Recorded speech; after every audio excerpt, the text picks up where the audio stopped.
Happy New Year. Happy New Oh, wait. Year, everybody. Not yet, not yet.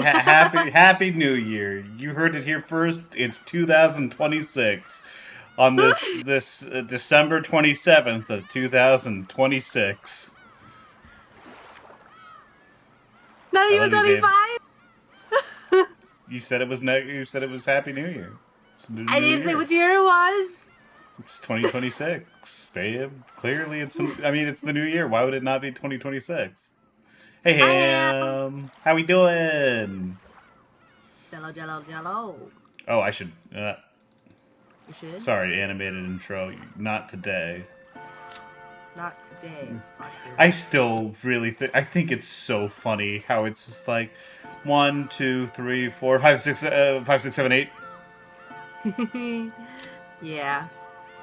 They're like, no, these are separate things, and you will know. Yay, Umineko, yay! That's the correct attitude to have. We're so back. Yeah. Rumor has it, Anje-chan, that you jumped off the top of a building. You know... Just in case you forgot. You know, yeah, she did do that. She did be doing that. So rumor has it. The groupies were getting annoying, so I thought I'd give them the slip. Anje and an old gentleman wearing an expensive suit were alone in a massive modern conference room. The modern conference room was equipped with all the latest equipment for presentations, while keeping an intact, a refined and composed atmosphere. It looks really normal. It looks so normal in this background. It looks like kind of like not tacky, but it's just like I wouldn't call it like anything out of the ordinary. Which one? The stuff in the background. Yeah, there's the room in the background. It looks fine. I don't know if it's a room. That alone was enough to make it abundantly clear the worth of the corporation that was its owner. However, Anje couldn't have cared less. Looking aloof from the world, she sat slovenly in one of the high-class chairs for executives with salaries probably north of 20 million yen. Anyways, I knew they were remodeling the lower floors and had a safety net, so... Sure. Anje dismissed it with an offhanded comment, but in reality it had been a miracle among miracles. She had shot through several layers of safety netting for the remodeling project, had been caught by a multicolored banner adorning the atrium, slid off down and off it, been slowly caught by a final banner, landed on the ground without a scratch, and then left that place at a brisk walk. It put Hong Kong movies to shame. This is fucking Tokyo Godfathers. You're just describing Tokyo Godfathers to me. Yes. What the... Alright, so Anje is magic because she did the thing. Haha. So you knew there was a net. It was still a 200-meter tall skyscraper, you know. Things hadn't gone according to plan. There'd be a real mess to deal with right now. I figured that if I died, then that would be the end of it, more or less. I mean, you're not wrong. Yeah. Not the end for him, but... Let's just say I was testing my luck a bit.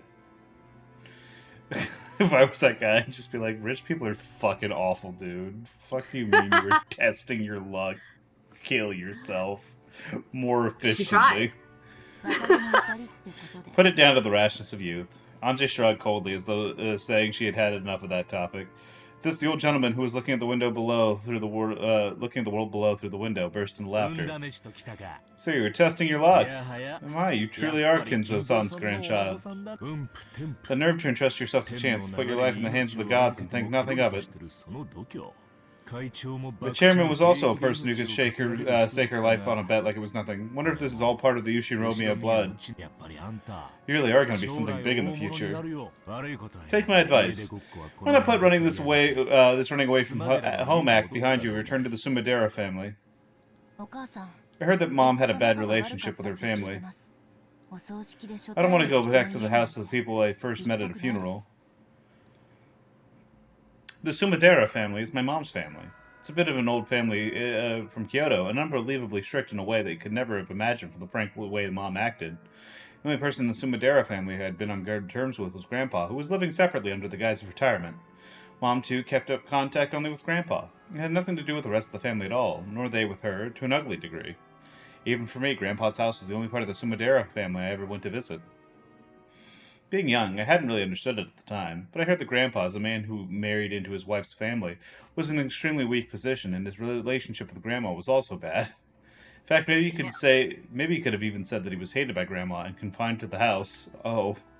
It isn't hard to imagine that because she had a soft spot for Grandpa alone, Mom probably also was probably also hated by the Sumadera family. As her daughter, I was probably also hated quite a bit. And yet they appeared for the first time at my parents' funeral, shamelessly going on about how I had grown, like they could actually act like a family after all this time. I keep wanting to say Auntie. After Aunt Ava died, all the wealth of the Ushiromiya family... Ushiromiya family was inherited by me. If they weren't after that, there's no way they'd been able to say such disgusting words. Look, you're all alone now. It's not like I don't get why you just quit caring. It's not caring. Annoying Auntie Ava has kicked the bucket at last. I'm finally stretching my legs and taking a relaxing stroll, that's all. Everyone else is just making too big a deal of it. And she really said, not my problem. I mean, yeah, it's kind of not. Yes. They're all just after the vast Ushiromiya wealth I'm shouldered with anyways. I must think that if they become my guardians, they'll be able to do whatever they please with that wealth. Just how many people have tried to act like a substitute parent and get close to me? You know, if life's treating you rough, you can come talk to me anytime you want some advice. I think of you as my true grandchild. Let's make that a no thank you for now. More importantly, let's get back on topic. This means as much as you want, but I'm hiding nothing. The chairman was the only one to survive Rokenjima that day. And she gave up the ghost without saying a thing. I myself understand nothing. We're all in the dark, as they say. The old gentleman was one of a number of corporate heavyweights who, after Ava had passed, been entrusted with the business group she had built up. The one he referred to as the chairman, technically the former chairwoman, was Ushiromiya Ava. His company had once had a friendly relationship with Hideyoshi's company, and he had been a close friend of both Hideyoshi and Ava. For that reason, after Ava lost Hideyoshi, he had become the only person to whom she could reveal her true thoughts. When Ava's heart had been torn by the loss of her family, and she had taken it out on Ange, he had also acted as a buffer between the two, so although Ange didn't trust him, she too found him an easy person to pay a visit. That crime. No, accident, I guess. If I call it a crime, I'll get in trouble. Sure, I had my questions, just like the rest of the public who talk shows. At the time of the accident, why was Auntie Ava in a place 2 kilometers away from the mansion, all alone, and on the night of a storm? At the time, Kinzo was unsure as to who he would choose to be the next successor. Publicly, it was to be the eldest son, Kraus-san, but he wasn't well trusted by Kinzo-san. So, to fairly determine a successor from among the 4 siblings, he made this game-like test called the Riddle of the Epitaph. Only officially speaking. Kinzo-san probably planned to make Ava-san the successor to the head from the beginning. No, he hates women. God, no. Too bad they can't ask him. God, no. He wanted to leave the family to Ava-san, who, unlike Kraus-san, was extremely diligent and brilliant, even at the cost of taking back his own rule that the eldest son would be the successor. It's really fascinating. Okay, so, like, one of the things that I really love about this scene is this isn't like a retcon or anything. This isn't like, wow, he really would have done this. This is just someone in universe who has been, like, around Ava and, like, almost exclusively and like has had no contact with the rest of the family, making a judgment based on like the fact that it worked out this way, which is fascinating. I love that. That's really cool, isn't it? The new rule about giving the family's headship to the one who solved the epitaph was probably nothing more than a farce so that he could snatch the position of successor away from Kraus-san. What do you mean by farce? There's no need for anyone to solve that epitaph. Once it had been displayed for an appropriate amount of time, Kinzo-san would just call Ava-san, who he truly wanted to succeed him, and give her the answer. In other words, that itself was the proof of the succession to the headship. Ava is so girl boss, so she was clearly the best choice. I mean, and she's not even wrong. She clearly is the best choice. Yep. Like, who the fuck else are you gonna trust with it? Kraus is a fucking idiot and a bully and a moron. Like, fucking... Rose is pathetic. Rosa's... Jesus Christ, imagine. And like, fucking... Oh God, what's Battler's dad's name? Rudolph? Rudolph's not, like, Rudolph is, like, the next person I would choose to do it, but he's, like, such a, he doesn't give a shit. He's too fucking lackadaisical. He's just, like, he's fucking guy. He's too flippant. He cares about his wife. Yes! but also, like, Kirie? I don't know. Well, yeah, okay, no, he really does love Kyrie. I'm not gonna say he doesn't. But at the same time, he's also, like, very much, like,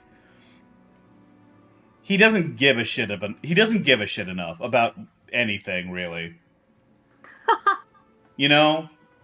Yeah, okay. Keep going. There hasn't been any mention of this in the talk shows, has there? Well, that's because if you start going over about the succession of the head, it's going to strengthen the murder theory. I'm no fool myself. I'm not going to go out of my way to say things that could invite misunderstandings. The way he told it went like this. I mean, it's like, yeah, like, fucking, what am I going to do? Talk about it? Fucking Jesus Christ. The way he told it went like this. At the time, the head of the Ushiromiya family, Kenzo, was diagnosed with little time left to live, was troubled over the problem of who would succeed him. Normally, the successor would be fixed as the older son, Kraus, as laid out by Kenzo himself. But in his later years, Kenzo began to think that Eva was more fitting to be the head.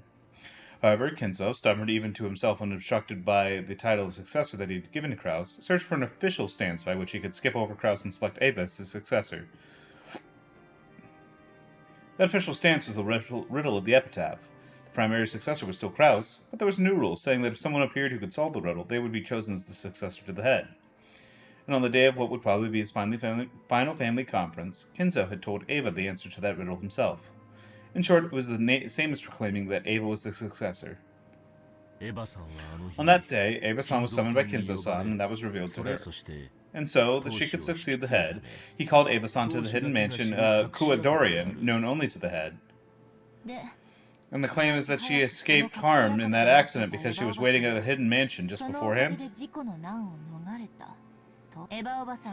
Maybe Auntie Eva just killed everyone and made it look like an accident so that she could steal all the wealth. And that's why she's the only one who escaped unharmed. Well, that's what the papers are shouting about. However, I believe Eva-san. I think there are several points that make her worthy of trust. For example, that ring of the Ushiromiya family head, which is on your finger as we speak. That ring is only one of its kind in the world, which Kenzo-san has specially made. And even the artisan who made it acknowledges that the object on your finger is, without a doubt, that ring. The Ushiromiya family's head's ring. That ring, with the heft of gold and the one-winged crest on it, had diamonds adorning the pedestal, and it possessed both stateliness and a sense of gaudy extravagance. Kenzo had worn that on his finger, never removing it even for a moment. The fact that Eva had it was apparently proof that Kenzo had acknowledged her as the successor to the head. I mean, she could have just killed him and taken it. That's not. This seems like such like if he never took it off and she's the one who killed him, you can just remove the rings with your hand. It's Listen, not Ava's like got shooters, and this guy is one of them. This dude is glazing Ava, I think, more than anyone has ever glazed Ava before in her entire life, and she's dead. True. Because Ava-san did indeed have that ring. If you take into consideration that Ava-san was indeed more capable, and that Kraus-san was known to have made a fool of himself numerous times in the business setting, I cannot imagine that Ava-san's story is completely made up. Although there's also the possibility that she murdered grandfather in order to steal that ring. And then, using some kind of trick, she massacred everyone and made it look like an accident. And she's like, please let my aunt have killed people. I want her to have been guilty of this so fucking bad. She's so upset. It seems the papers are accusing her of massacring her entire family with the aim of keeping all the wealth to herself. It's true that Ava-san was the kind of person to take drastic action. When it came to the crunch. Fired already? No. Listen, I've had a big day. I watched Marty Supreme, and that was a bit of a roller coaster. Yeah, I heard. Timothy Chalamet has maybe more motion than any white boy has ever had motion. It is a curse to him and the world around him. Give me 2 seconds here. I'm actually going to grab a drink really quick, because I'm already starting to feel my mouth dry up because of the popcorn. Popcorn. Yeah, I had popcorn. Popcorn. Oh yeah, the movies. I wish I had popcorn. I love popcorn. Let's go get popcorn? But I don't want to get up. I don't want to leave the house. Woe is me. That's not very Marty Supreme of you. My name's not Marty!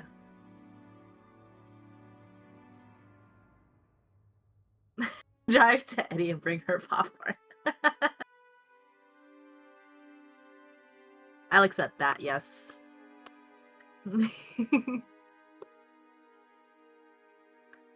I recently discovered, though, I really don't like popcorn seasoning. Like the ones they sell at the grocery store and like those little, like, not like like cylinder containers, like the little shaker seasoning powder or whatever. I really don't like them. Little I kind spice of jar hate them things. actually. Those little spice jar things. Yeah. Mm-hmm. Like the ones specifically made for popcorn. I'm just like, this is nasty, I'm gonna lie. Mm-hmm. Yes, there's popcorn seasoning. Yeah. It's like white cheddar and stuff like that, and like you could like Mhm. some like garlic onion powder stuff like that. It's Yeah. all right. It I don't depends on the like it. brand. It depends on what's going on, but yeah, I think it's generally kind of like whatever.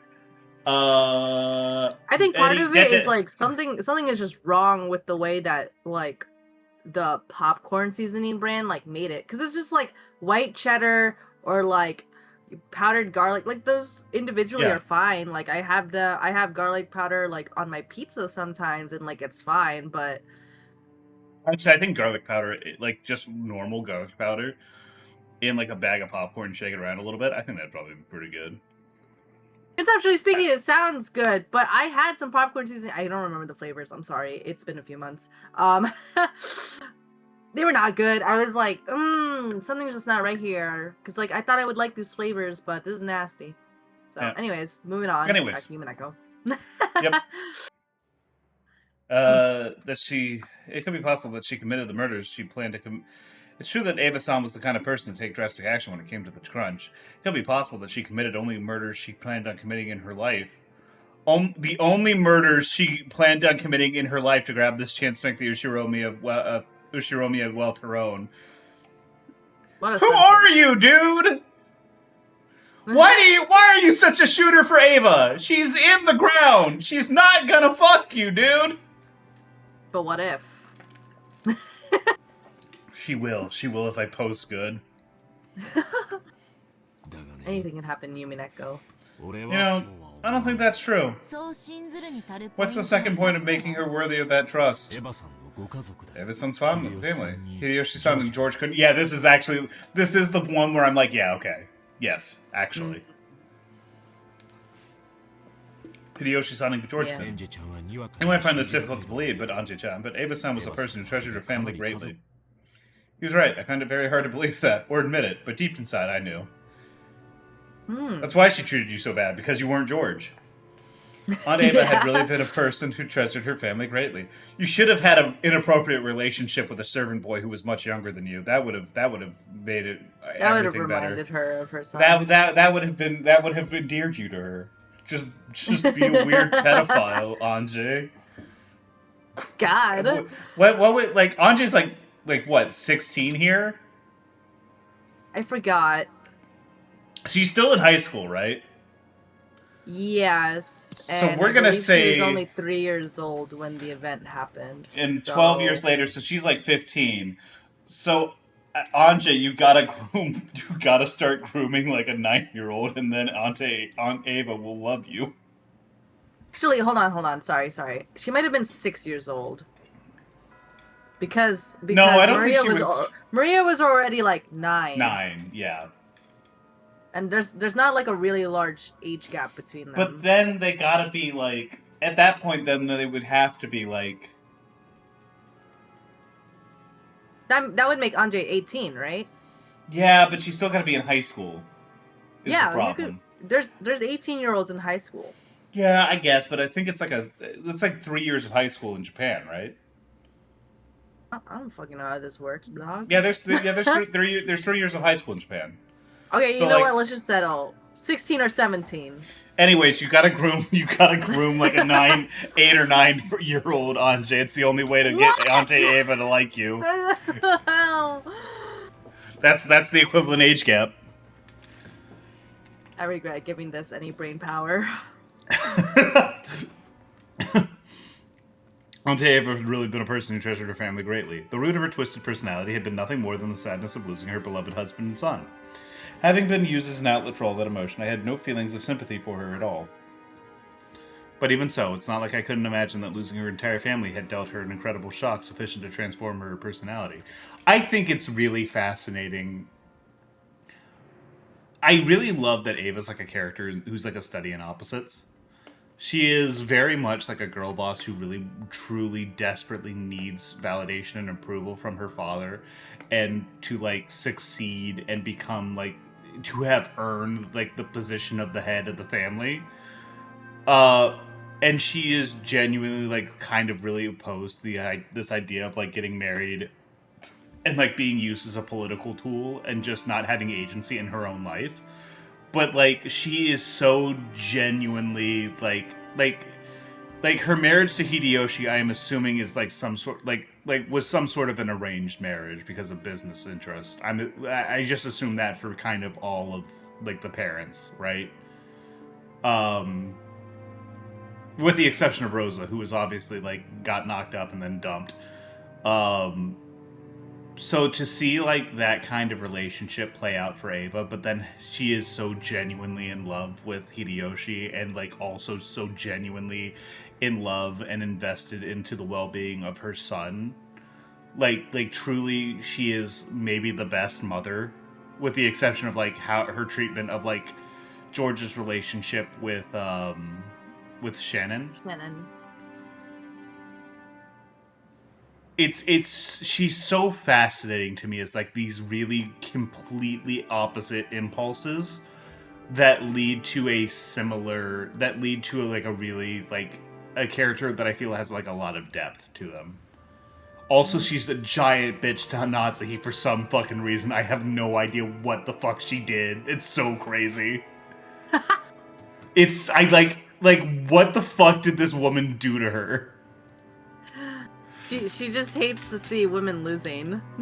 She's like a girl boss, but yeah, she's like, I can't respect anyone who decided that it would be okay to marry Kraus. Because, like, look at him. Look at this dipshit. You must be a fucking moron. Back to what you were saying about arranged marriage. It's not like she would have had a choice anyways. Yeah. And of course, that is, you know, me running off the assumption that everything was arranged. I don't know. For some reason, I just don't see like Hideyoshi and like Ava having gotten together in like a very natural manner. Like I don't think it's one of those things where they met at college or whatever, you know? Yeah.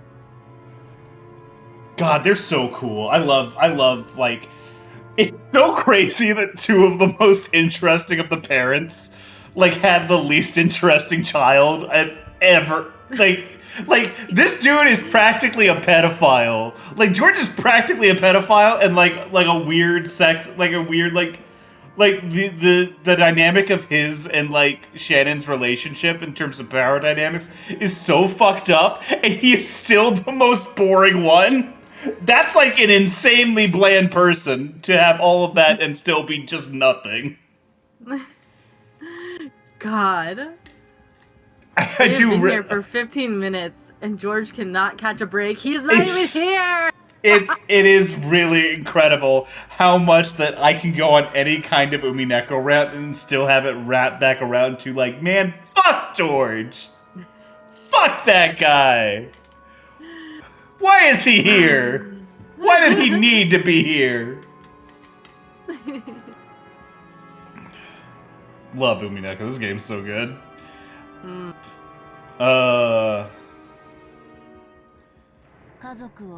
You're saying there's no way Aunt Ava, who loved her family, would have abandoned her husband and son? That's right. If Ava-san had really been the culprit and massacred her entire family, making it look like an accident, her husband and her son would have definitely be alive right now. That's true. I don't think... obviously there was this whole, like we explored this whole conflict in, like, the last chapter, because, like, that was the whole thing about, like, Beatrice Ava and, like, Ava Ushiromiya. As, it's, like, this sort of, like, externalization of these two conflicting impulses for her. Mm-hmm. So, like, that was clearly, like, the whole point of the last chapter. But, like, there's no way in hell. Like, I don't know if, like, you could put, like, everything that Ava has ever wanted in front of her and say, like, if you let your husband and son die, this is yours. Like, I don't think she could do that. which is like Yeah. crazy. I mean, because it's like crazy because she never wanted either of the other two. Mm, Ah, God. What I a love good Ava mom. so much. What a great mom character. Oh my God. So many people agree with you, Det. Thank you. I'm always feel so vindicated when people are like, everyone has the exact same opinions. Because, like, I couldn't participate in fandom for this stuff, even if I wanted to. I think Eddie's, like, the way I think of it when I'm scrolling through social media is that every single time I see anything with Umineko in it, Eddie materializes behind me with a gun and says no, and so I just scroll Yeah. past. Unfortunately, the way the algorithm works in general, all social media, is that if you even like a single tweet about that topic, you're gonna start seeing more, and I don't want you to see more. That's fair. And you know what? I get it. Um, she'd have tried to wiggle out of it by saying her family was the only one in the hidden mansion by coincidence. If Hideyoshi-san and George could have both been alright, even I probably would have suspected Ava-san. It's impossible for me to believe that all that wailing Ava-san did at Hideyoshi-san's funeral was an act. Oh, yeah, no, she would have been inconsolable. Both of those are circumstantial evidence. That isn't the same as physically showing Aunt Ava's innocence. I don't think I'm physically capable of saying aunt. I No, like it's okay. every single time it's always auntie. I think it's cuter when you say auntie. That's just unconstructive. Ava-san was the only one left alive, and she says that's the truth. But no one can prove her innocence. Yeah, that's right. No one can prove that she committed a crime either. Oh, just like, damn, she got my ass. Fuck. Yup. Oh, I don't have a comeback. And the final point making her worthy of trust is the police. After all, it was one hell of an incident, pushed forward by a public in an uproar over the murder theory. The police must have investigated her thoroughly. Yeah, like, I don't know. If you come through all this shitstorm, and you still walk clean, like, not even, like, a trial or anything from the police, like, fuck, man, I don't know. I'm not saying the police are good at their jobs, but, like, shit. Like, we gotta be able to draw the line somewhere. Interesting. It's easy to feel something unnatural about the claim that Ava had escaped the accident by coincidence, because she and she alone had escaped to a hidden mansion. Furthermore, at the time, Hideyoshi's company had been right in the middle of a takeover struggle and had wanted a large sum of money in order to buy off the big stockholders. Shouldn't have been too hard to find a motive there. As a matter of fact, en route to the family conference, Ava's person had been perfectly clean. Nothing unnatural was found on her that could have been used to brutally murder her family and make it look like an accident. It's not like there's a whole uninhabited island that she could stash something. That would be crazy. That'd be so creds. That'd be so nuts. Yep. The servants who escaped harm by being off duty on that day had stated that they hadn't seen anything strange regarding anyone related to the event, Ava included. Putting all of that together, it could only be concluded that Ushiromiya Ava had headed to Rokenjima for a normal family conference, no different than usual, and became involved in an accident. The police placed her under all that scrutiny, and they still couldn't find evidence that it was a crime. That was the police's conclusion. Doesn't that put an end to Rokenjima? Doesn't that put an end to Rokenjima game? Bro, we gotta have a conversation about how we can't have a crime conspiracy that doesn't have gate at the end. Watergate was a hotel. It was just the hotel. Why is everything a gate? Fuck you. Rokenjima Gate is so fucking funny, though. God damn. Video games are so good, man. I love writers. I love it when writers get to write. Is that what it's called in Japanese? Oh, almost certainly not. Probably it was like something where it's like the Rokenjima conspiracy or whatever. But like, hey, listen, localizers. That just means the police couldn't find evidence of her crime, doesn't it? Listen, translation's a difficult job, and every translator deserves $1 billion. And if anyone starts fucking talking shit about translators or about accuracy of translations without knowing Japanese, they should be shot. And that's my official stance on things. Yeah, but I want to hear the voice clip again. Oh yeah, no, don't worry. 警察があれだけ散々調べて事件性を見出すことができなかった。警察がそう断じた。それでロケン島疑惑は決着じゃないのかな。 I think they might have actually said Rokenjima Gate because Rokenjima Jiwa like was definitely one word. Yeah. Does anyone know what the Japanese word for gate is? I'm gonna look up Jiwa, and if it pops up as gate, we're about to have a dead gate. What? Why? Jiwa means no, that's Sanskrit. Jiwa is an onomatopoeia pia for something happening slowly or sinking in.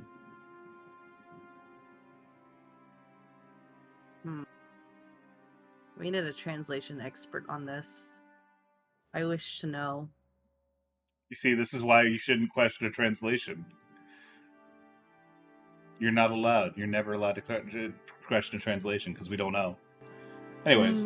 それを言い出したら Oh, come on. You could go on forever that way. Like, I love how he's being presented with, like, a devil's proof, which is, like, the whole basis for the entire fucking game up to this point. He's just like, fuck, man, come on. Let's not do this. Can we not do this, please? Literally, what are they here for? Is it just a debate if Ava is a murderer?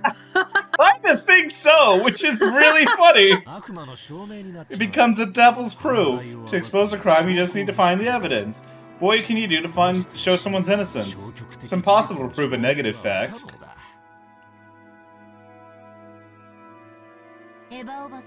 Did Auntie Ava commit a crime, or did she not? Because we can't find the data to decide that. The truth will remain a mystery, in other words. Okay, so, like, my big problem with saying Auntie Ava normally is not a problem, because I feel like that's a thing that Battler would do no problem, so that doesn't strike me as weird. Anjay would never, ever, ever, ever call her Auntie. Not a single goddamn... In no world would she be, like, even allow herself the idea of calling her Auntie. And I'm pretty sure if, like, Anjay, like, while talking to Ava, called her Auntie Ava, I think Ava would kill her. I think she would straight up kill her. Okay, Jesus, dramatic. They can't fucking stand each other. Yeah, I guess. Literally, Ava's, like, the only reason I have, like, allowed you to live up until this point and will continue to not fuck you over is because I want you to suffer like I suffered. Listen, I like it when you say it because in terms of, like, Anjay's character is because it's, like, obviously Anjay has known Ava way before this incident, like, ever occurred. And, like, maybe it's just, like, a habit thing. Like, no matter how much she hates her aunt, she can't stop saying it. But, like, it's like it's her personality, right? Like even if she did as a child, there's no way she would allow herself to continue to call her that. You know? I guess. I was just saying I think it's cute. Okay, no, that's fine. I'm just saying that why I have an issue with it. Why it keeps bugging me. Because I feel like it really just contradicts Anjay's character. Well, put it in the words you're hoping for. That's how it is. Even Ava-san couldn't conclusively prove her own innocence. An unfortunate accident occurred on that island, and Ava-san survived by chance. And that's literally all we know. In short, as Ava-san is the only survivor, it all comes down to whether or not you believe her story or not. It really is too suspicious. Yeah. I believed what she told me about the ring and her admirable love for her family, and the tears she showed at the funeral. Taking all that into consideration, I decided who I would believe her story. But I don't believe it. If she wanted to steal the ring, there were probably many ways for her to do so, and no one knows whether her relationship with her family was good. It's impossible to prove that the tears at the funeral were the real thing. Anyways, in the first place, I hate Aunt Ava. She's so embarrassed. So that doesn't exactly inspire me to believe her story.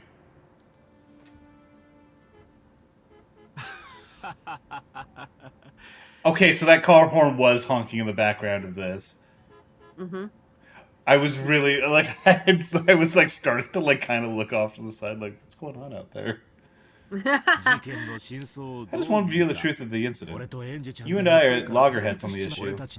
Even though the information we're given is exactly the same, we develop completely different opinions. This kind of thing happens all the time in politics and economics. No matter the enterprise, it will always result in a division of opinions. You know why? No. This kid does not care. It's about whether you have love. I love the way he said that. Yeah, give me one second. I'm gonna wait. Depending on whether you feel love for the other side, the way you see things is completely different. If a person likes you, gives to the poor, you can respect them, right? Yeah,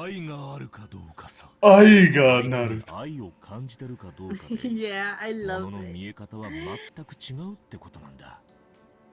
I mean, and he's getting right to the heart of it. I mean, like, if you like the person, you're predisposed to like things about them. I mean, or, like, if you don't like a person, you're predisposed to not like them. It's simple. Oh, the soundtrack. Oh, I've missed this. But if someone you hate starts donating, you fiercely protest that it's a publicity stunt and they're handing out favors. No matter what they do or don't, you thank them if you have love and criticize them if you don't. That's how the world works. Can you believe Aunt Eva or not? You're saying that's the only difference? Those who suspect her will probably take anything she does or doesn't do and true it is truly unnatural. And it works in reverse. As for me, I think that perhaps, except in extreme cases, truth in this world doesn't exist. No, even if truth does exist, whether you believe it or not is determined by whether or not you have love. Can you really call truth truth if it is an absolute? Even if Eva-san had been able to demonstrate a physical alibi, would you have been able to believe it? He has a point. I hate Aunt Eva, so I'll probably deny all information beneficial to her and maliciously interpret all neutral information. In other words, inside myself the truth is already decided, and yet I'm still unsatisfied, still searching for the truth. So what exactly is this truth that I'm searching for? That's how it is. So no matter what you hear from me, as long as you still suspect Eva-san, it won't change anything for you, not after all this time. If you get your hands on a piece of hitherto unknown information, I still don't think you'd be able to reach the truth. Not from the way you are now, at least. So I'm incapable of reaching the truth. Well, yeah. Hey, Dizzy. Ooh, me neck. Ooh. Oh, Dizzy. I hope you feel better. I think that was a joke on Umineko. Ooh, me neck. Oh. You used my genuine care and my soft heart against me. How could you? I am just oh my God. I am just a caring and I'm just a caring and empathetic white boy. How could you have victimized me in this way? God. Well, yeah. No matter what kind of new information or proof you find out, Chichan, you aren't going to change your stance that Ava's the culprit, right? And it doesn't matter what else you look into. It's not going to mean anything, is it? The truth inside of you is already decided. Watch this 17-year-old discover inherent bias. He's kind of spitting fire, though. Oh no, he's absolutely beating her to filth. It's crazy. If you don't think of that as the truth, and earnestly desire to arrive at the deeper, real truth, there is a single way. Kill yourself and go back in time. Kill yourself and go back in time. No. I believe I already mentioned that once, though. Know what it is? You mean love. I don't really know what you mean by that. Right now, you're thinking about this while supposing that Ava-san is the culprit. But that's like looking at things with one eye. One eye. One eye. Ooh. What is wrong with you? Listen, the Japanese love puns. I'm giving them what they want. This is what they wanted. You're looking at this with one love. With one love, no matter how much you squint, you can't see an object in 3 dimensions, right? That's why you need another love. Another eye. Okay, I'll Can stop. you stop this? I'll stop. Of course, in a different position from the eye that you have right now. You're telling me to look at things based on the supposition that Auntie Ava isn't the culprit, or else that it actually was a real accident. This is actually a really good technique, like to realize that you have an internal conclusion that you're trying to reach, and then start to look for information contrary to that, or look from specifically the point of view of you're trying to justify the opposite, is genuinely a very good way of like trying to arrive at something that's closer to the truth. This is actually like this is like a technique or something, but I can't remember exactly where I found it from. Would you recommend me to take life lessons from this game? Kind of unironically, yes. Just don't emulate any of the characters. Yeah. There is some quote unquote real shit in here. Boy, howdy. Some of these characters do not. Thank you for the sub, Hempley. It's been crazy that it's been a whole year. Yeah. I'm going to emulate Maria, and you can't stop me. Ooh, why would I ever stop you? Maria's great. Yeah. Why would I ever stop anyone from emulating Maria? The lady in a nice dress with a funny smile seemed like role model material. You know what? If more women wanted to act like Beatrice, this world would be very different. And I think... I don't know if that's a good thing or not. I genuinely don't.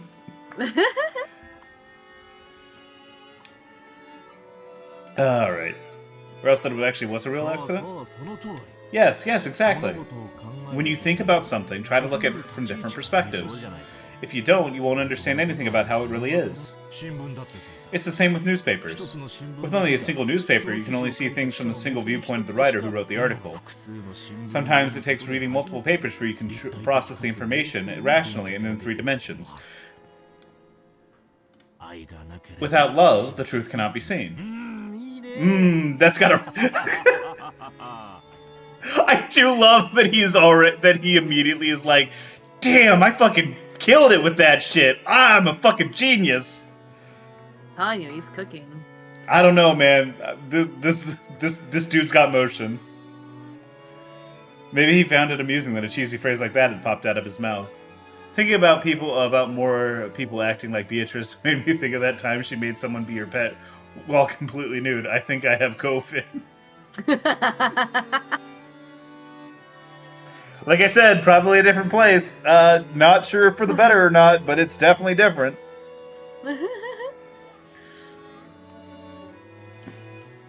For a while, he laughed, looking pleased. By that, he was simultaneously declaring that he had told everything that he knew, and that it was about time for me to leave. Understanding that, I got to my feet. I understand your feelings now, Anje-chan. You should do as you like for a while, until you're satisfied. You were 6 years old at the time. You lost your family before you could even make sense of it, and I fully understand you feeling like you still don't have closure. You may learn the truth, and you may not. Wait. Oh. He said that she was 6. Okay. So yeah, 12 years later, she is 18. Fuck. All right. I am the big idiot. And who was right? Who was right? My darling, wonderful girlfriend, who I love very much, was correct. That's me. That is her. You may learn the truth, and you may not. Ava-san may be the culprit, and she may be a victim. Pray that you find the truth that you believe in, Anje-chan. A journey at such a young age may be a valuable experience. Thank you very much. I'm truly sorry to be such a bother when you were so busy, Okonogi-san. Oh, Tetsuro Okonogi. Jesus, he's been talking for so long, we only just got his name. Yeah, listen. I forgot how sad this whole story is. Yeah, this is like... I don't know, like, we get so caught up in, like, Battler and Beatrice shit that we forget, like, boy, everything is really sad. This is very much a tragedy. Some people in the tragedy deserve it, but... Sorry, Kenzo. Sorry, Rosa. You'll get no tears No, from you me. don't have to say sorry to Kinzo or Rosa. What the fuck? You're right. I should never apologize. It's like I never have to give it to Hitler. Actually, there under no circumstances should you ever give it to Hitler.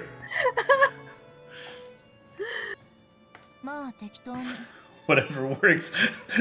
yo, photo newspaper headlines from the day after the Ushiromiya family, the Rokenjima incident, should just be like Kinzo dead, like the fucking Hitler dead newspapers in the fucking trenches.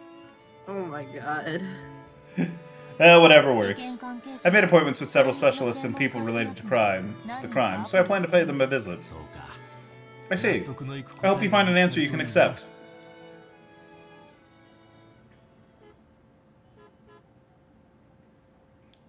Okay, so now that we have a clear view of this office, this is just the most normal conference room ever.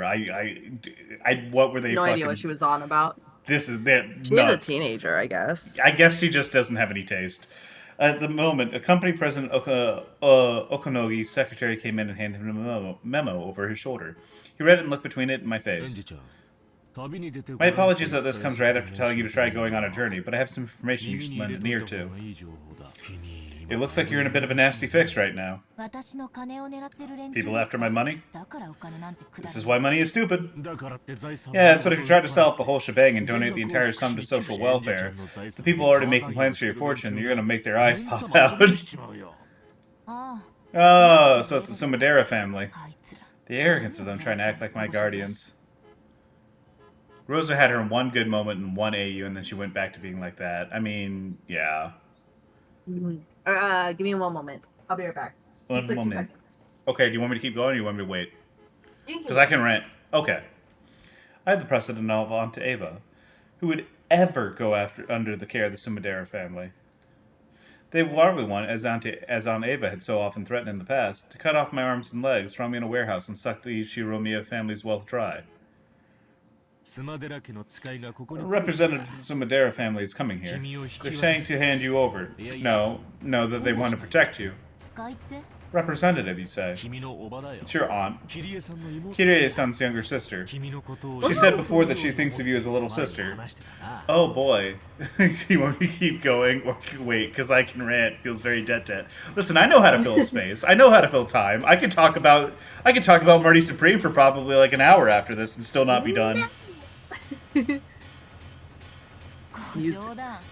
She must be kidding. At least call me a grandchild, you old granny. Judging by the context, it seems like they're not planning on taking your wishes into consideration. I have a car waiting for you in the parking lot with 2 stories underground. Go.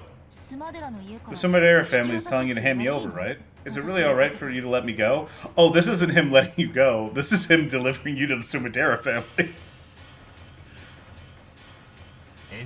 You will definitely be someone big in the future, Anji-chan. Let's call this a favor to be repaid upon your success. Go, quickly.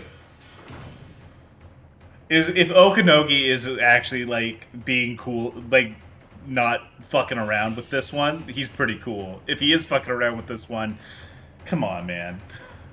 Let's find out. After bowing silently and deeply, Anji left the place at a dash. After watching her leave, the secretary straightened her glasses and whispered, "The Sumadera family told us to stall her. Is it alright to let her go? We did stall her, more than enough. If they still don't make it in time, that's the Sumadera's error. I told Anji-chan to run for it, and I informed the Sumaderas that Anji-chan was here." Alright, so he's just playing both sides. Whether she's caught or not, neither one of them will blame me. Everything in this world is love, you see. It's alright, she'll escape. After all, she's the kind of kid who can jump off a building and try to lose her pursuers. Okanoki again looked down at the world below, realizing that there would soon be like an Anji-shaped smear on the ground. No! She can't stop jumping off of buildings, you see. And muttered, "Yeah, that'd be beyond me." Anji was no fool herself. She got off the elevator, stepped out into the 3rd floor. Taxing the 2nd level of the basement? That's so overly curious that it feels wrong. It's probably better to decline that. She's so fucking smart. I love her. But my enemies aren't fools either. They probably have control of not just the underground parking lot, but the 1st floor. She's actually gonna jump out of the building again, I swear to God. Oh my god, son of a bitch. LOL, I have material Kirsha. ready. Hey, Kirsha! What material? What are we talking about? Oh, for jumping purposes. This is such a massive building. Oh, I meant you. Oh, okay, sick. What material for?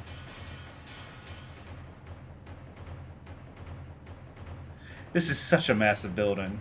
Instead of getting anxious and escaping outside, maybe it's better to stay on the inside and wait it out. No, that's no good. Taking control of the security room in a modern building like this, I'll have nowhere to run to. The entire building's like a massive dead end. The third floor is the business floor. A girl like me clearly sticks out. Trying not to stand out any more than I had to, I walked at a quick place trying to search for an emergency staircase. Running down the outside of the building would be ideal. I was embarrassed earlier. No, Dizzy, you're fine. You're fine. Mm-hmm. We all know how you feel about Beatrice. This is not new information.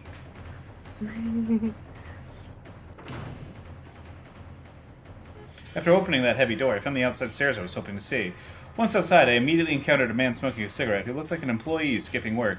After glaring at me, he quickly crushed up his cigarette and went away. Poor guy. Looks like there's no one below. If I'm going to escape, now's my only chance. Just when I Damn. thought that, with an incredible squealing of the tires, a black car slid directly below me and came to a sudden stop. It felt from the tire sounds that there were several more of them, and this one had come to block the path. Not bad, Aunt Kasumi. Even your niece leaving by an emergency exit gets a car sent to pick her up. Bam, bam! The car doors opened forcefully. The three men in black suits jumped out, and they looked up at the emergency staircase.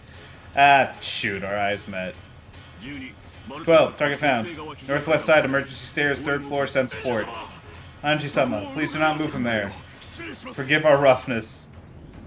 The three of them began to clamber up the emergency staircase. They had already announced that they were planning to be rough. This is pretty bad. They've probably been ordered to bring me back by any means, with one of my arms snanked off if necessary, just so long as I'm still breathing. Clank, clank, clank, clank, clank. Their heavy, wild footsteps became a helix and began to rise from the lower floors, getting closer. In the entrance lobby of the building, a woman was walking forward from a leisurely pace with several black-suited guards in tow. Seeing this ostentatious entrance, security guards of the building ran up to them and asked if they had an appointment. How typical of Tokyo people. This woman's evil. She's gonna make a face that's gonna be shocking. You require a name to even understand the status of the person you're talking to. My apologies. The policy at our company is for guests to take a security. Black down, plebeian. I came because I was called by your president. Call Okunogi Tetsuro here. Think that he would call me here and not welcome me. How typical of Tokyo people. My apologies. Welcome to the Shiromiya group, Sumidera Kasumi-san. With the secretary behind him, Okunogi dashingly appeared from the elevator. Even though both of them wore bold smiles, they were caught in attention reminiscent of the smell of gunpowder. Where is Anji? I came to collect my sister's darling daughter. Strict observance of our time is our motto here at the Shiromiya group. The former chairman herself said that those who can't keep time can't keep contracts. You called me all the way here to Tokyo to be greeted by this mess. You let her go, didn't you? She got away, is the wording I would have preferred. We did stall her for quite some time, believe it or not. I'm not surprised she smelled a rat. It wouldn't have been a problem if you had come on time, Sumidera-san. This is why you provincials are such a hassle. You're never ever punctual. What did you say just now? What did you say to me? You couldn't deny any of Kirie's sociability. You couldn't sense any of Kirie's sociability in the face of her younger sister, Kasumi. She wore on her face the arrogance of the ancient Sumidera family towards the ruined Ushiromiya family, as well as pride because she didn't want anyone to notice that her family was declining so much they couldn't ignore the Ushiromiya's wealth anymore. Even at a glance, it was easy to understand why Anji hated everything about her aunt. Kasumi couldn't stand even a slight insult, and while she still smiled, her eyebrows twitched. At that time, one of the men in black suits behind Kasumi whispered to her, Anji-sama has been found. We are dealing with her as I speak. Oh, I'm glad we made it in time. Thank you, Okunogi. It seems I can finally take my naughty niece home. Been so eager to have a nice long talk with that girl in my tea room that I already has the tools ready and waiting, you know. Bro, don't you, like, work for Anjay? Why are you like this?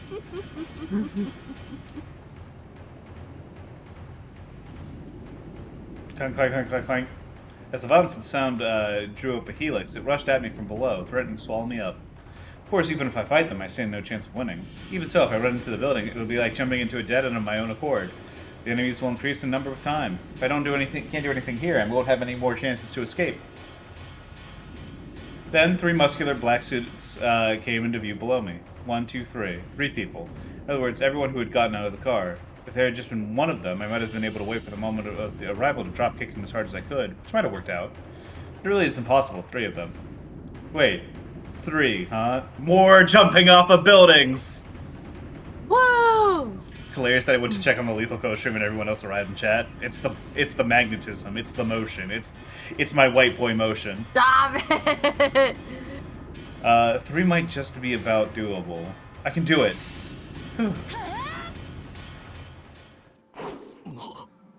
Off. You idiot, stop! Look out!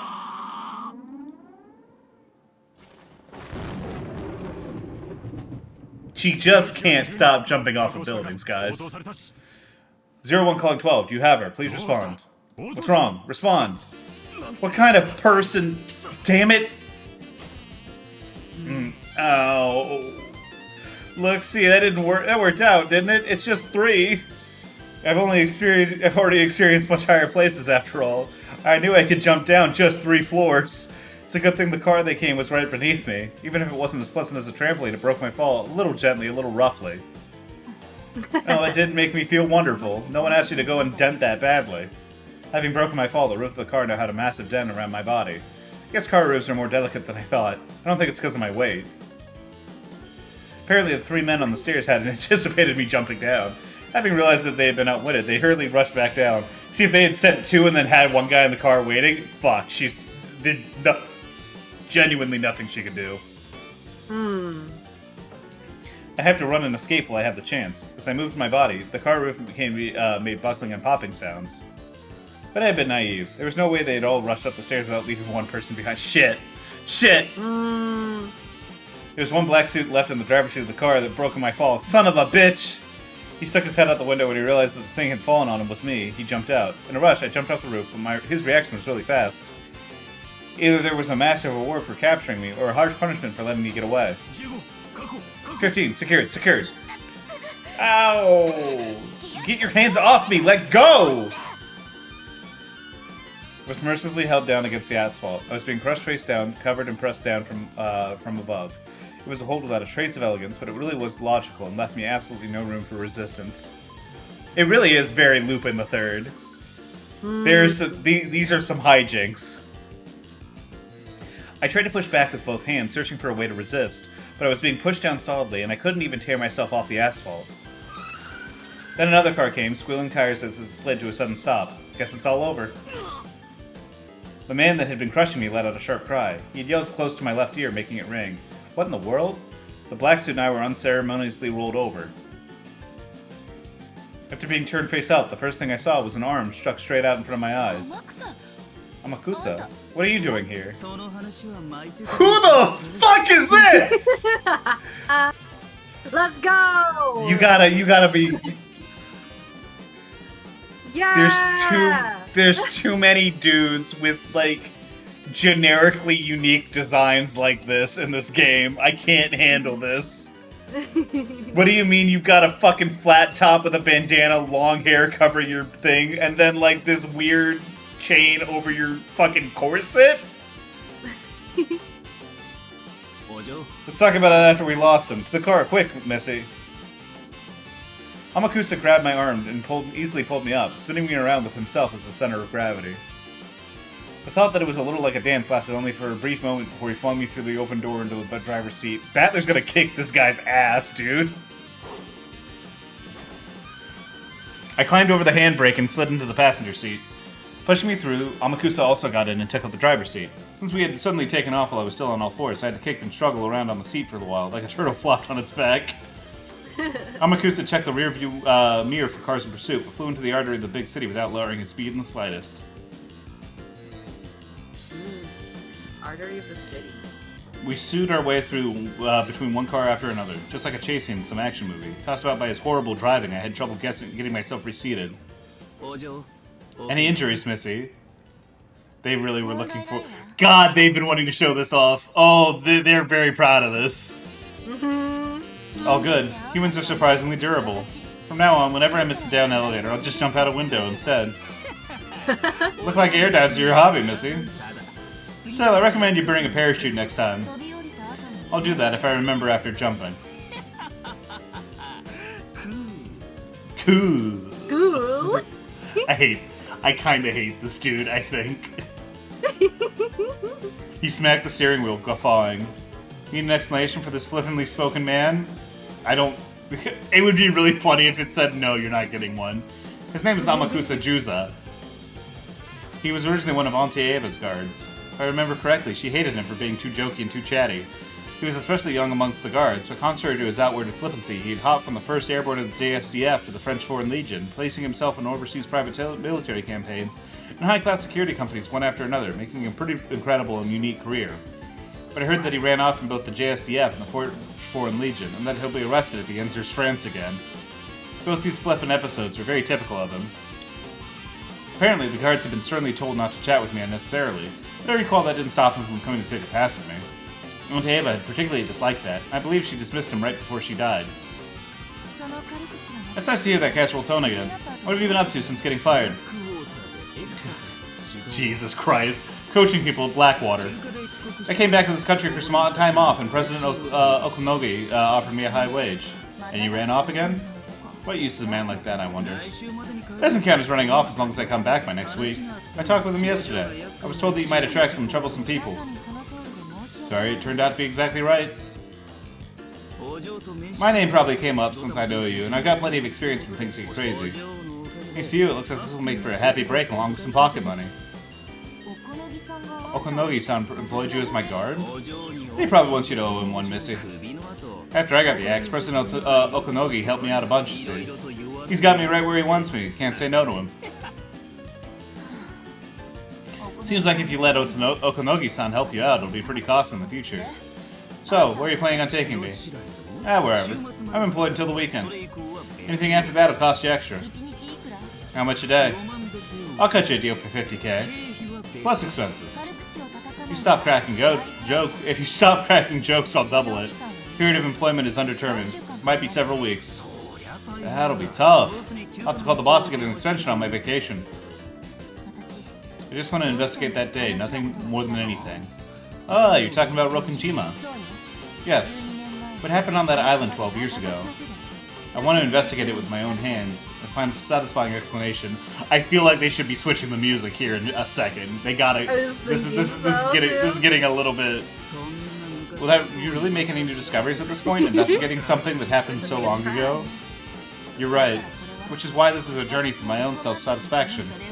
Once I'm done, I'll just throw my hands up and go with the Sumadera family. Didn't Uncle Kasumi said something about wanting to treat me some powder tea? Matcha. Maybe I'll be made to kneel on some sharp wooden blocks and clutch stones or something while we drink. Yeah, that sounds freaky.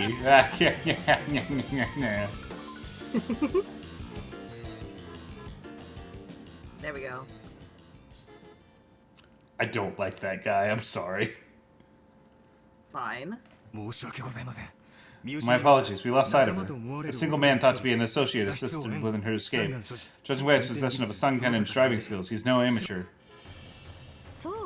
I see. Thank you. Your family is dead. Your family's dead. They're already dead. I'm disappointed, Okunogi. Should I take this as your answer? Letting her get away was your screw-up. Not my problem, I'm afraid. I'd dearly like to treat you some matcha in the near future as well. Next time you're in Kyoto, please do stop by. Let's go. Leaving already? You could have some chazuke before you go. Oh, she's about to make a face.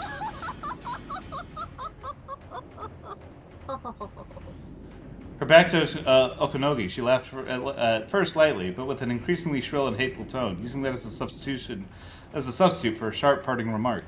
At the exact moment of her laughing, the look on her face changed dramatically to that of a demon, a Hanya. Because her back was facing him, Okanogi never saw that expression. I love how they're like, it's important you know she's making a face, but he can't see it, so you can't either. Okanogi watched her go, laughing coolly. The secretary whispered over his shoulder. Is that alright? My Lady Anchi is our company's primary stockholder. If the Sumidera family becomes her guardian. I get it. But you know, we're the only one and only Yushiromi is. We can't let them take us lightly. Still, looks like he outmaneuvered them pretty well. Now we'll just let Anji-chan do as she pleases.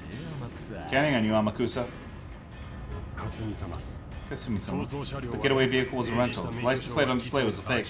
He's clearly a pro. They'll probably abandon the car. Pursuit will be difficult. Should we have the police chase them? Let me see. Shall we have them search for a runaway daughter? They are getting paid with our taxes, so we must have them be of some use every once in a while. You do realize I left the mansion for defiantly insisting to Mother that she should leave it to me? Do you intend to embarrass me further still? Looks like I need to serve some matcha to every single one of you, doesn't it? Our underground tea room is cramped, so you'll have to wait in line, won't you? No, we'll search with everything we have. She really is a cute kid, just like Nei-san. I'm glad to know that every single member of the Sumidera family is just fucking psycho nuts. Like just flying off the handle crazy. You've only met the sister. And Kirie's like fine, right? Or no? I mean, there was that shit where she was talking, like, wasn't she talking about like how much she despised like his first wife or whatever? Yeah, that's right. See, this is like an undirected Kyrie who's just like lashing out at everything. Like Kyrie is like, I have my man. That's the only thing that ever matters to me. Like these people are like they lock in, and she has not locked in. This is just like, this is her unfocused. All I was really thinking is that matcha really is that bad, isn't it? It really is. God bless. I'm glad the game agrees with us. Especially that unrestrained, self-centered side of her. Now I can't see her as anyone but Nissan. I'm truly looking forward to it. I think I'll be able to invite Nissan's daughter to my tea room. Once again, I still have to be like, clearly Battler is actually like Kyrie's son, because like, look at how similar they are. Like I've never like you put Anjay next to Rudolph, Kyrie, and Battler and ask me which one they're related to, and I'm picking Battler literally every single time. The Sumidera I think family, matcha sure. can be okay if it's good quality. I've had some matcha that I've liked, but most matcha I've had is bad. It's really, really just too bitter. The Sumidera family sure moved quickly. Did Othanogi-san really sell me out? You're joking. He's my client. If he sold you out, he wouldn't have hired me, right? Guess that's true. So that's why you got off the elevator at the 3rd floor. Having a car waiting in the underground parking lot. I like to think that it's like Juzo. It was like, oh fuck, she definitely got. Either she got grabbed before she got there, or like he's just sitting twiddling his thumbs. He's like, fuck, I gotta go get her now. Mm-hmm. Having a car waiting in the underground parking lot was suspiciously well organized of him, you see. I thought that he might have sold me out. Well, at this point, it's impossible to prove whether there was an ambush set up in the parking lot or not. Right. Damn, poor guy. Looks like he doesn't have your trust, Missy. That car in the basement was mine. Huh? He was talking about you. I freaked out when the elevator was empty. I hadn't been able to listen on their radio. Who knows what would have happened by now.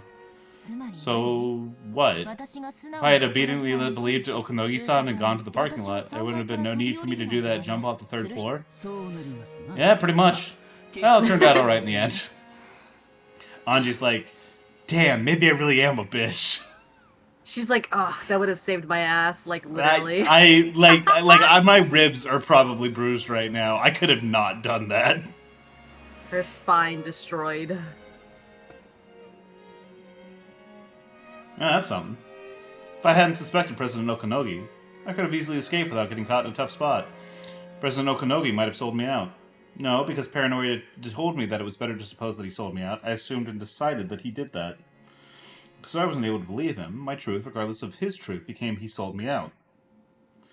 I thought back on President Okanogi's words. Can you really call truth truth if it isn't absolute? Truth can change completely depending on whether you have love or not. In the end, perhaps that thing called truth doesn't exist. For each person who speaks of it, another truth is born from their interpretations. That's all there is to it. If I can't accept something that indeterminate as truth, then where does the truth that I really want to find exist? And is that something that can be seen with the eyes? I might be surprised to discover that even if the truth is thrust in front of me, it may be something that I cannot see. Without love, it cannot be seen, is it?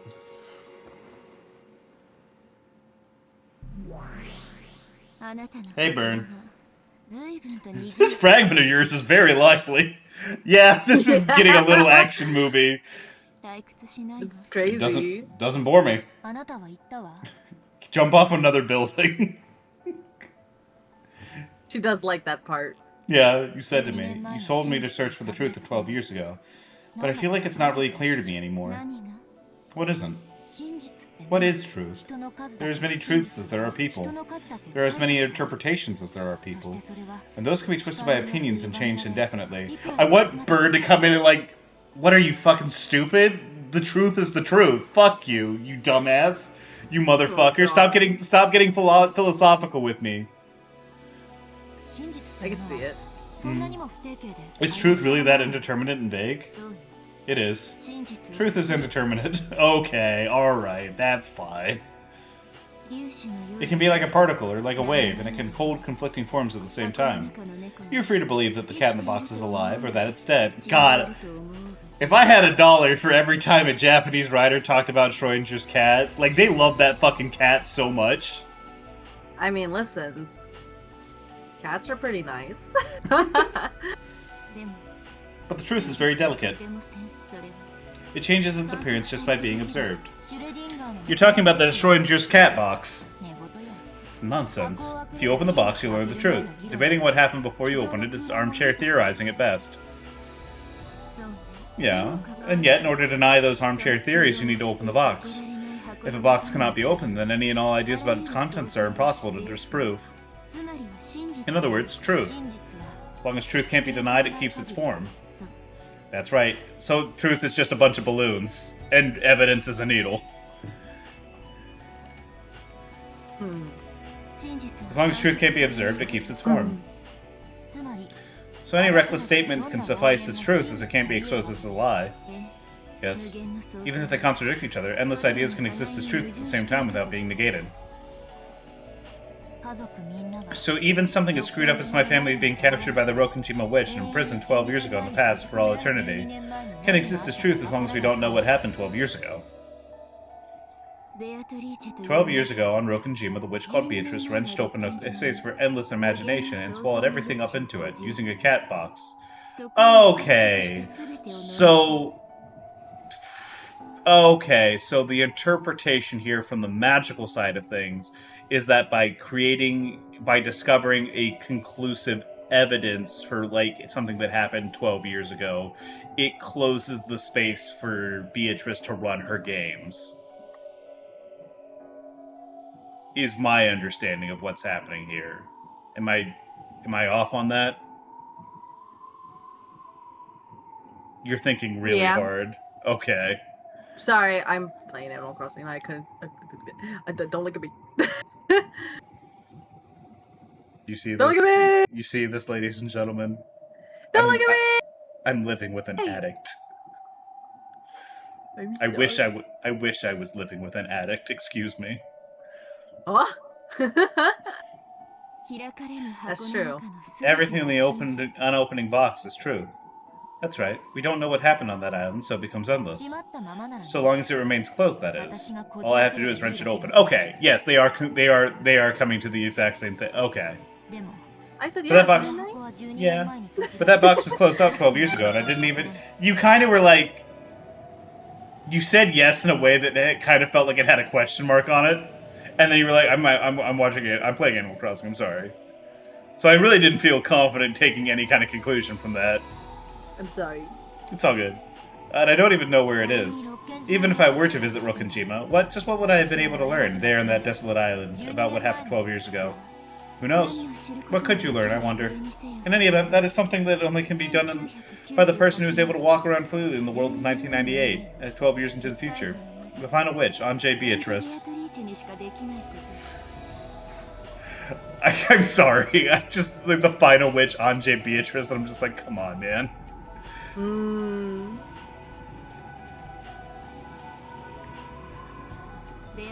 Beatrice's game board spans 2 days from October 4th to the 5th, 1986. In other words, this means you are a piece who can move freely outside of her game board. And even Beatrice cannot influence this future that lies outside the game board. When you put it like that, it sounds like I'm a pretty overpowered piece. The future of 12 years ago, later, in which you are placed, certainly is distant. However, the further in a future the piece is placed, the stronger the power it holds. I told you, didn't I? Truth changes from when it formed when it's observed. Come to think of it, I've heard something related to that. So this is, I think, how, like, the real, and, like, kind of, like, the idea of, like, the real events of Rokkenjima and, like, the magic versions of events happening in Rokkenjima are gonna interact. This, like, makes sense to me. Is like you're using the real as a weapon against the unreal. And by, like, determining something from outside the game board, it prevents it from prevents Beatrice from influencing it. It's just locking down things that are happening and variables that are happening inside the game board, which I think is neat. This is cool. This is a cool way of looking about it that doesn't negate either one. Come to think of it, I've heard something related to that. Even if one day, all of a sudden, a star in Centaurus was to explode, the light from that explosion would travel 4.4 light years, so it would take 4.5 years to reach the Earth. It would. In other words, even if the sun in Centaurus had already died, people on Earth wouldn't be able to perceive that fact for 4.5 years. Because no method of perception exists that's faster than the speed of light. It really is funny that, like, all Japanese writers are like this, where they're just like, I love putting Wikipedia articles that I read into my game. It is very fun that Uchikoshi is the one who's just like, I'm going to make every single one of those articles come out of a single character's mouth. Yeah. It's so unbalanced. I'm going to shove every single article that I've read into this character. They are going to become the article character. It doesn't work quite as well. I think it's very funny. I think I like it better, if only because every single time she opens her mouth, I'm like, oh god. I become scared of that character. When the time we learned that the sun in Centaurus exploded, we Earth people will paint over the past 4.5 years of history with a new truth. We will revise history with a new fact that it exploded 4.5 years ago. However, for the 4.5-year period until we learned that, despite the fact that it's already died, the mistaken truth that the sun of Centaurus still exists will be able to exist as the truth. The truth of the future wins out over the truth of the past. That's right. By itself, the Rokkenjima accident would have given rise to nothing but suspicion of a murder plot revolving around Aunt Eva and the Ushiromi estate. But in the years that followed, it was dramatized through the occult, and the plot was painted over as the legend of the witch. Even though it was claimed over as a murder plot at the time of the incident, in later years, strange occult theories which claimed that it had been the work of a witch ran rampant and began to paint over the truth of October 5th, 1986. Okay, so it's like each of the boards that we've been going through so far have been like a different conspiracy theory about what happened that day. And that's sort of like, those are the boards that Beatrice is preparing, are all these different rumors. That's fun. The murder theory will probably be forgotten over time, and only the more bizarre, impressive witch theory will continue to remain a superstition, and eventually paint over the murder theory entirely. Yes, a false truth that exists before the light from an exploding star reaches Earth is a lot like the human murder theory. The wine bottle with a letter inside that drifted ashore years later, the message bottle, which began to retroactively paint over that theory with the occult witch theory. That's right. No witch existed during 1986. The witch took control of the Rokkenjima because she was observed several years later by us humans of the future, thanks to that message bottle. Small revisions necessary. The witch could have existed even during 1986, as one of many endless possibilities. Certainly. Curled up in the cat box, which could have disappeared if opened, if observed. That's why the message bottle is so pernicious. The witch tried to get out of that box. She made it so that she would be observed, weeding out all possibilities other than the witch theory. In other words, to make it impossible for herself to be negated, she negated all possibilities other than the witch theory. Well, I'll be damned. So in other words, Beatrice satisfied the devil's proof with a frontal attack. This, oh boy, ooh, we're getting into some real brain-bending shit. Oh, okay, gotcha. Alright, this is fun. This is really fun. And that was part of the witch's plan from the beginning. The message bottle is the information observed from the future after 1986. Oh, give me 1 second. Gotta murder. Murder! Oh, you Yeah. could have asked me. Okay. But I want it deleted, not pinned. I love My you. sword! I love you. Just take away my sword! No, it's I don't fine. need it! No. What am I gonna do? Not let my girl have a sword? The fuck? It cannot be observed by Beatrice or Battler. It can only be observed by Ange Beatrice. In truth, I didn't want to investigate the message bottle. After all, reading it would be like listening to the witch's side of the story. Since I've been ignoring all that mad raving about a witch theory, I thought of it as nothing more than a waste of time. But Tokonogi-san told me, you can't see things in 3 dimensions with only one eye. I mean that at the same time as looking at it from the viewpoint of denying witches, you must also look at it from the viewpoint of accepting witches. That's the correct way to think. The number of viewpoints is like a denominator. If the number of viewpoints is 1, the mystery in the numerator doesn't decrease in the slightest. However, the more your number of viewpoints increases, the more the mystery begins to be divided. I know that. The message bottle washed up on a neighboring island several years after the crime. It passed into the hands of a dilettante. I've made an appointment just in case. I was able to hear Aunt Ava's side from Konogi-san. Next would be the witch. Why not? I'll listen to what Beatrice has to say. Hooray! Hey. I was kind of expecting... This is not necessarily where I thought Anje's story was going to go, but this is neat. Hey, we're back to the first day. Yep. Red Back truth, to blue the truth. first Blue truth? That island. Son of a bitch, are we getting new words? 3 months left to live. It was last year when it said that, Dr. Nanjo. I only spoke of what I had determined from his overall physical condition at the time. As a result, it has just worked out this way this year. He is, despite the doubt being cast on whether Father can make it to the end of the year, the fact is, even now, he's enthusiastically immersed in his occult research. And still you wouldn't say he only has 3 months left, Doctor. As I've been saying, Kinzo's... Is it not a wonderful thing that our respected father still has his vitality? Out of parental respect, all of you desire to greet Father so badly that you scarcely know what to do with yourselves. So you cannot accept the fact that he will not see you. Given that you have all begun to prematurely divide up his inheritance whilst the sun is still in the sky, I completely understand why it is that Father does not wish to see you. You got it wrong, Natsuhi-ni-san. We just, I'm bad at this. I'm bad at this. Please, someone save me. Why does she even open her mouth? I think it's really funny that, like, her like, one-winged eagle, like, symbol, like, also has, like, a little, like, bird that it's sheltering.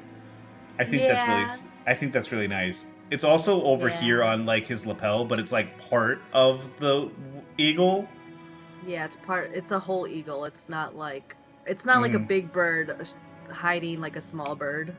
But yeah, I do like the idea of like the big bird hiding the small bird, which is Maria, because like Rose is like, my daughter's stupid, and also like I don't know.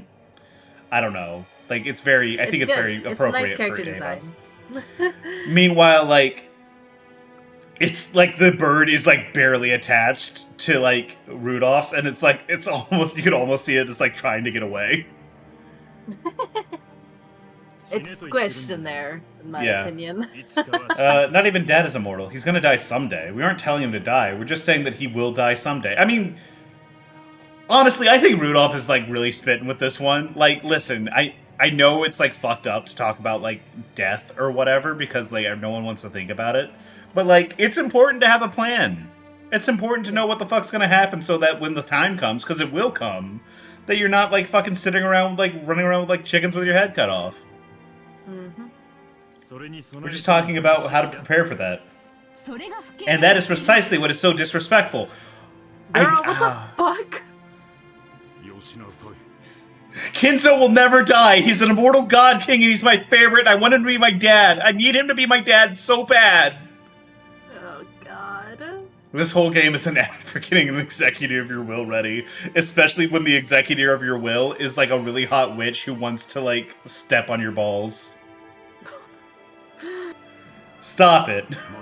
You'll make your headache worse. Your headache, not my headache. Everyone within earshot of my voice, their headache. Kraus told Natsu, who had risen from her chair in agitation, to sit down. I can't believe... I'm still just thinking about how, like, Beatrice doesn't show up for all of Act 1. That's fucking crazy. Yeah, isn't it so cool? She's so huge. She's so huge and like such a huge part of the game. To have her not show up until Act 2 is nuts. Trying to smooth over the atmosphere, which had suddenly started crackling with hostility, Hideyoshi put on a cordial smile and motioned for everyone to calm down. I just realized that like all the OCs for this part, for this like episode are gonna come from Anje's side, and I'm kind of like less into that. All the OCs? Oh yeah, because like every chapter, every episode has a new batch of OCs. Yeah. Sorry. You're gonna it's get fine. realism. Damn. I want more goofy magic people. Listen, I ragged a lot. I ragged a lot on like fucking what's his face back then. Oh god, which side? Damn it, he's not on here. Damn it, he's not on here. What's his face? The butler. Yeah. I ragged a lot of...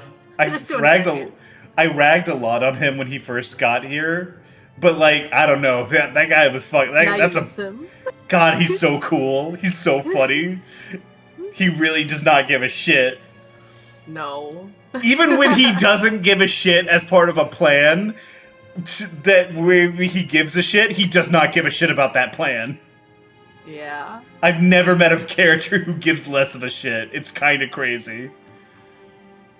Natsu-san, don't get us all wrong. Doesn't this country have a proverb, a departing bird leaves the nest unsoiled? So we're just talking about seeing that bird off. We're discussing... That feels so much more disrespectful than what Rudolph said! We're just talking about seeing that bird off! We're discussing this so we can see Father off cleanly when he eventually leaves on an inevitable journey. That's just like you, Hideyoshi-san. You took something that was perfectly normal and made it weird. No dove, no like swan or bird or anything else on Krause's stuff. He really just does not give a shit about his daughter. Even though you're saying the same thing, you make it sound so intellectual. Number one fan. Ava's... Let me see. I want to see Ava's design. I want to take a look at this. Oh, she's got wings all over her fucking Oh, body. yeah, no, She's she is... proud. Okay, yeah, she's got this. She's got, like, the whole eagle. It, like, the swan is, like, in a place of pride. It's, like, right front and center on this. Yeah, and then she's got, it's like... on her collar. She's got a, like, I don't think it's, like, a real tattoo, but she's got, like, a one on her arm. No, I believe that's... I can believe that's a real tattoo. Okay, but, like, if we were to, like, kind of take the world seriously for a moment... I mean, I'm serious. I think it's genuinely a real tattoo. I think she got it, like the family symbol tattooed onto her body as, like, she is the one who cares the most about, like, the Ushiromiya family and, like, her position in it. Okay. I'm talking about realism in Japan. Oh, okay. Yeah. 1986. Yeah, no, that's... probably not. I don't know. I feel like the Ushiromiya family is full of enough, like, fucking weirdos to, like, those... who do not give a shit about Japanese society to the point where like, that might work. Because, like, yeah, like Dagger says, they are rich, though. So, I don't know. Money forgives a lot. I'm not here to pick, to start fights. Maybe they have Yakuza ties? No, I actually don't believe that. I don't really believe that. Yes, that's right. No. Unlike you, Nissan. Stop it. That won't get us anywhere. So, like we're saying, Aniki, we can just forget all about forget all this about the inheritance. It doesn't even matter if Dad hits us. To make a long story short, all we want is to meet Dad directly and say hello. Even if Dad says he doesn't want to. Even if he's locked up in the study, we'll borrow a key from Genji-san if we have to. Right, Rosa? Oh, I don't want to make a decision. I don't want to ever commit to anything ever, actually. It's not like we're forcing you. It's just we haven't said hello to Father in such a long time. If his remaining life really is short, then there's even a chance we might never be able to see him again. Today might be our final opportunity to exchange words with Father. Yes, it's just like Rosa says. You do realize that if he only has 3 months left, it wouldn't be odd for him to pass away any time now. And you're telling us we don't even have the right to talk with him one last time? I think that's a bit much, don't you? If the conversation you all intended to have with Father really was a greeting, I'm sure he would see you gladly. He would not. He would not. But Father has already heard exactly what kind of disrespectful topic you have lowered yourself to. Father would not be the only one who would prefer not to see you under such conditions. If you wish to blame anyone for Father not seeing you, you need look no further than yourselves, wouldn't you say? We're so back, that's what I'm fucking saying. That's what I'm saying. No, we are so back. Exactly. This is like the 4th time we've rehashed this discussion, and every single time I know, I'm like, it's wow, awesome. everyone here is such a shithead. It's so awesome. It never gets tiring. Exactly. I should think that you would be able to understand why Father doesn't wish to see your faces without racking your brains over it. Father has seen through all of your stringent financial situations. What are you talking about? I don't have a clue what you're going on about, Nissan. Do you think I don't know about all of your circumstances? I'm not the only one who's a broke idiot. Yeah, kind of. Ava and the rest realized that he had seen through the dire straits they were in, and they had entered a back-and-forth argument, first putting on a bold front denying it, then ultimately returning to the original point, objected by repeatedly demanding to be allowed to see Kinzo. The sweet smell of black tea Rosa had gone out of her way to buy had been completely wasted. The only good thing that she could take away from this was that the children weren't here to see it. The fact that they had gone to play at the beach right after lunch was the sole redeeming aspect. Ava was attempting to get violent with Krause, and Hideyoshi and Kyrie had cut in between them, trying to cause both sides. I'm glad that it's like anyway. So Kyrie, so it escalated to the point where Ava is trying to swing at Krause. Always. Then Kyrie sighed deeply and spoke. Sorry, Krause Nissan. I know I'm an outsider, but I wondered if you would let me speak for a moment. Oh, she's about to fucking she's about to destroy. Yes, she's about to fucking music. kill people. Yeah. Oh, this is good. Oh, this is good. This is a good track. I have a proposition. Krause, I've come to bargain. What is it, Kyrie-san? First, and this includes my husband as well, for many years we have made light of the efforts you've made by living with Father and taking care of him. Don't you think so? Yeah, I guess so. We've got it easy since we get to go out into the world, but Anaki's been babysitting Father for decades now. I'm sure that must have taken a lot of effort. I'll accept that, but what's your point here, Kyrie? Why do we give a shit? We must acknowledge that Krause-Nissan is Father's caregiver. Isn't that true? We have always feared Father and have been pushing the task of taking care of him onto Krause-Nissan. I believe everyone here would acknowledge his efforts. I'm still just wondering what fashion company put out a shirt where they're like, yes, we're going to take a stamp and we're going to fucking put holes in it all the way through. You're not going to be able to wear this without catching a chill. Like, everyone's outfit is kind of ridiculous. Like, I think the men's suits are, like, the most normal because it's, like, it's really hard to fuck up a suit. But, like, of the women's clothes, I think, like... Kyrie's got, like, simultaneously the most normal and the most crazy fit. Ava's is, like, second. Like... Ava's is great. I love her design. Ava's design is fucking killer. But, like, imagine the Cheongsam with, like, the pants. Like this in, like, a formal meeting. I think that's, like, how you're supposed to wear it though, right? Like if you were I to wear mean, that. I guess, but like maybe it's just the art style. But like I'm looking at it, I'm like, it's like she's wearing like a chonksum with sweatpants, which I think No. I know, but I think it's really funny. I like to I think. like her outfit. No, It's no, no. so it's like it's sexy, but it's comfy. No, I do. Like I said, I must reiterate, I do really like it because yes, like you said, it is sexy and comfy. But I do like to think that like Ava knows she's in a VN, so she knows that most of the time you're only going to be looking at her top half. So she's done like the Zoom call thing where she's just wearing sweats on her for her bottoms. Her fit Kia is very has done gender. the opposite. Yeah, Kia's yeah. outfit looks really normal in the VN, and then you see the full thing, and you're like, "What is that?" You're like, wow, it's just a suit, but like she's got a weird cutout for the thing, and she's got like a interesting design on her tie. And then you go here, and it's like, oh, this is like a long coat jacket thing, and it's got the armband, and the dress, and the shirt goes down to her fucking like back of her knees. Like all of her weird elements is like straight just the bottom. Meanwhile, I guess that suit. still goes hand in hand with Ava. Kinzo's is fucking crazy, but it's Kinzo, so like it was never gonna be normal. Hideyoshi, Battler's kind of weird. This is fine. Brother, why are we getting sidetracked? Get back to the fucking story. No, fashion. Rose is super normal. Natsuhi is like fancy, but otherwise super normal. Plain. Maria is a Maria's magical the girl outfit. cutest. Maria is wearing a magical girl outfit. Shannon's design is pretty normal until you look at the VN, like the full thing, and you're like, what the fuck is going on here? Right. I've already talked about like her design, right? I really like Cannon's shorts. I think Cannon's shorts are really good. It's a shame that it never comes up unless you see this. His outfit is it's like atrocious. It really is. It really is super bad, but like I just like the idea that he has his calves out the whole time is really funny to me.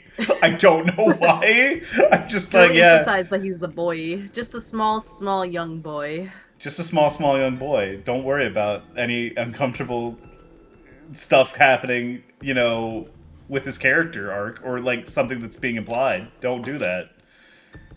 I can't get over Gota's chin. I know I've been trying to get over Gota's chin, but like when you have 3 layers of like, I don't think you have been trying.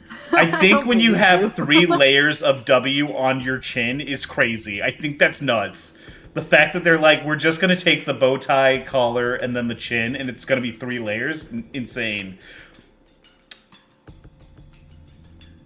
Did she just die in Route 3? Huh? I know that like she turned into like fucking what's her face? Like Virgilia or whatever, but did Chio like the person just die? I know we kind of glossed off. I think she was well, she wasn't very present, I guess. Huh? She literally disappeared from the story after Virgilia emerged. And no one really ever questioned it, I think. I don't even think anyone was like, where's Chio? Where's Kumasawa? You know, I hadn't really thought about it that hard, I'm not gonna lie. Genji, you're so normal. I feel like this is like you take an elementary schooler that's got like the shaved head look and you just make him like 70. You wearing that giant wang. Mm-hmm. I'm sorry, the what? The giant wang? Yeah, the wing. Yeah, Battler didn't even comment on it. It's crazy. The writer forgot. The writer forgot. She was so excited that he got to introduce a new OC. That'd be really funny, actually. Isn't that true? We've always feared father and have been putting back on the task of taking care of him on Kraus Nissan. I believe everyone here would acknowledge his efforts. Wouldn't you? This is a trap. Wouldn't you, Eva-san? And so what? Nissan is father's caregiver. What is an outsider like you to decide things? No, Kiri, Ava, no, she's spitting. She's spitting. Trust the process. Trust the process. No, I love Ava's face, the way her eyes are not looking in the exact same direction. Like she's just got like a lazy eye. Like it's just the most mildly lazy eye. But like you interact with her for long enough and you're just like, wait, what? She's thinking really hard, okay? Like, you kind of, like, you have a conversation with her and you just kind of start, like, you just slowly, thinking like, move your extra head hard, back. okay? Like, you just, like, very, very carefully, like, move your head back and forth just to track the motion. She's thinking very, very hard. Okay, calm. Hideyoshi, no, this is a mistake. Wait, this is like me and you, though. Yeah! I know that this is... I'm telling Hideyoshi to stop because I've been here. I've played these games before. Kirie-san, what are you talking about? Please continue. Rudolph's the only one who's here for the whole program. He knows what's up. Yeah. We should be more grateful towards Kraus-Nissan and Natsuhi-Nissan. We should say thank you for always taking care of Father. It's because we have no feelings of gratitude that we have these unproductive clashes. Isn't that right, Kraus-Nissan? That's why we're gonna take care of Father. Now this is a surprise. I can't tell if he's wondering what the fuck. I think he's wondering what the fuck's going on here, but I think he's stupid, so he's gonna fall for it anyways. I think so too. I did not think you'd be able to understand our efforts, which even my true siblings have not stopped to consider. No, he's just an idiot. He's not even. He's just like taking this at face value. What a fucking moron. It's a natural duty for the successor to the Ushiromiya family head. Yes, it is a responsibility of the successor to the head, isn't it? And it's precisely because you take care of Father that we must acknowledge you as the successor. Excuse me, am I going to be consulted on this at any point? You outsider, what gives you the... Wait, Aneke. She's right. It's just like Kyrie says. The dumbest Ushiromiya award is definitely his. I don't know, Rosa's also up there. Like, Rosa's competing. Rosa, yeah, those two. Like, Kraus is fucking stupid, but he's at least aware that he's in the game. Rosa, I'm not entirely sure knows the game funny, she's playing. That Rosa did like solve the riddle, yeah. It does feel like Kinzo's kids can be kind of divided in half here. Yeah. And, like, I don't know. Like, part of me is also, like, Dagger says, like, Rosa solved the riddle, but, like... She did. She did. But I still want to think of her as the biggest moron in the room all the time. Even with that. Like, that actually has not changed it. To me, it's more like... Rosa... Maybe different types of smarts, I guess? I think it's mostly just like the writer decided to throw Rosa a bone, and she was written out of character for one bit. Misogyny alert! Oh no! Don't clip that. Oh boy! It's just like Kyrie says. You're the successor, Aniki, because you're taking care of Dad. It's just like you said. Okay, so they're both in, so they're both smarter than Kraus. Okay, so they're both smarter than Kraus. Rosa noticed, and then Ava too. Okay, god damn it. I'm immediately falling into my trap. Son of a bitch. Boy. They fucking got my ass. Oh, they got my ass so bad. Ava's barking demeanor towards Kyrie for advancing the discussion on her own disappeared in a flash. She instead stared at Kraus and Natsuhi. Natsuhi couldn't understand the sudden change and was slightly flustered. She is also kind of dumb. But she's like... not a bad person, so I forgive her for being a little stupid. Interesting. You understand, right? Like, Rosa's a bad person, so I don't forgive her for being an idiot. Natsuhi's just stupid and wants Kenzo to be her dad. Yes, I understand. Keep going. Kraus-Nissan, if you would just accept a few conditions, we won't ask you to let us meet Father again until he dies. Of course, we won't tell you to let us see him at the moment of death, either. We could even be absent at the funeral. This is a good sprite. I really like this. This is a really cute expression. It looks so good. I wouldn't have a clue. I haven't a clue what this is all about.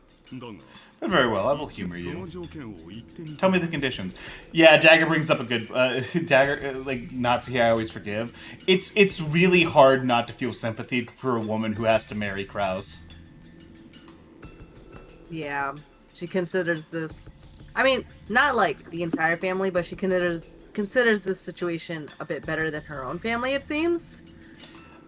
Yeah, somehow. I mean, like, I can see Keep why going. I need more Kyrie... orange juice. First, the term successor of the head refers to the caregiver of the current head, Ushiromi Kinzo. Go on. Second, the duty of the caregiver is to look after Ushiromi Kinzo for the rest of his life. To make things simple, the caregiver's job is to care for him until his final moments. You were prepared to do that from the beginning, Kraus Nissan, so there are no problems. Naturally, I had no objections whatsoever to either of those two conditions. I'm already carrying them out. Third, in the remote chance that the caregiver is neglectful in his or her responsibility of supervision, he will be stripped of his rights as caregiver. Oh, fuck, you've been neglecting Kinzo! Ah, fuck! Oh, no! They're gonna put his ass in a nursing home! Oh, boy. Imagine I'm just imagining someone trying to put Kinzo into a nursing home, and, like, I think, like, before the words are out of their mouth, like, someone has taken a shotgun to their head. Kinzo would fucking murder somebody. With that sentence, all slack disappeared from Krause's face. Natsuhi alone was still having trouble understanding what it meant. Oh. And those responsibilities of supervision that the caregiver bears, what exactly are they? It means supervising so that father can live in good health until the end of his natural lifespan. I'll go into more detail. In the case that father dies anything other than a natural death, the caregiver will be stripped of his rights of the caregiver and lose his rights as the successor to the head. All we have to do is murder dad, and you no longer inherit everything. That's what we're saying. Normal. This is somehow going to hold up in court. Yep. In that situation, the next highest ranked, Eva Nissan, is selected as the successor. Why are they acting like this is a binding agreement already? What the fuck? Because Natsuhi is dramatic. How dare you speak such nonsense? Ho ho! My, a caregiver's responsibility is grave indeed. However, people can die in many ways. For example, the old and infirm sometimes die by getting food caught in their throats. I have no doubt that this would ordinarily fall under the broad definition of death by old age. But with your argument, that would become less death by accident, and I would be made to bear the responsibility as the supervisor. This is unjustly disadvantageous to me. Yeah, what the fuck is he getting out of agreeing to this? I don't have the slightest intention of splitting hairs in such a way. The kinds of things that I'm imagining are things that the caregiver could have prevented beforehand by taking good care of father and keeping their eyes on him.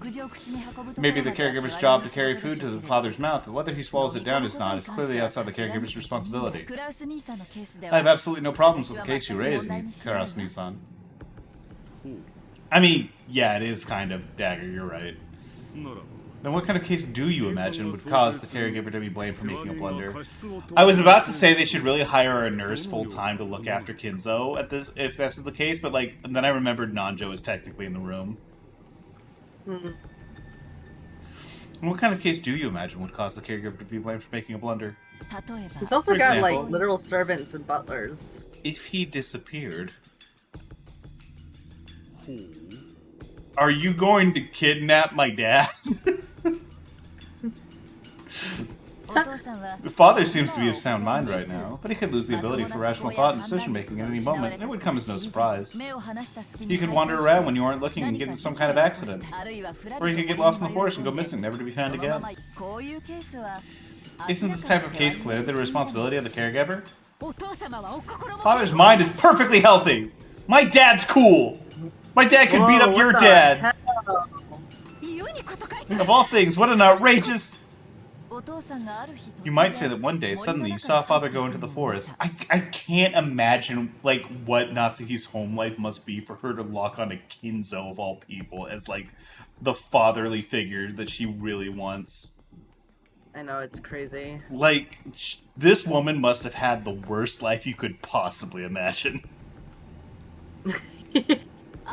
Being like, that seems to be the running theme for these adults.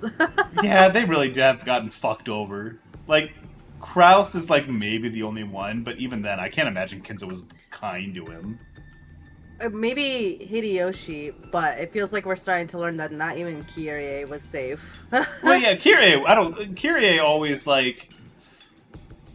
I don't know, there was something about, like the whole situation with, like, the fact that, like, he immediately remarried that he did all this stuff, and that Kyrie is seemingly so down for... Like, she's so unflappable and competent that I'm like, there's no way.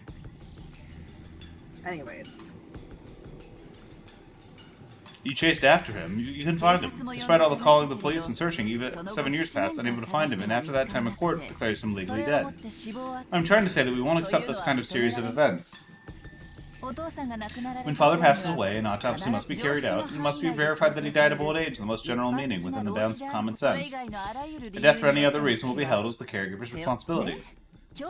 Nothing more or less than the things you would have already been toiling at up to today. There aren't strange conditions or anything of the sort, right? Anyways, we're gonna go kill Kinzo now. Like And we're going and then we're gonna go burn the body and dissolve the bones. Jesus Christ! You're mocking us, insulting us. I find it difficult to imagine why my husband must be coerced into a rule that disgraces him this way. I mean, not that he's right. Why the fuck would they agree to any of this? Actually, I've been suspecting it since last year. No, oh, that he's already missing. Ooh, ooh, oh, she's. Ooh, Kyrie's so smart, dude. Kyrie's so smart. Holy shit. No, everyone here probably suspects it. Ebene-san, Hideyoshi-san, Rudolph-san, Rosa-san too. Everyone has suspected it the whole time, but it's been so, but it was so dreadful to imagine that no one actually said it. Oh.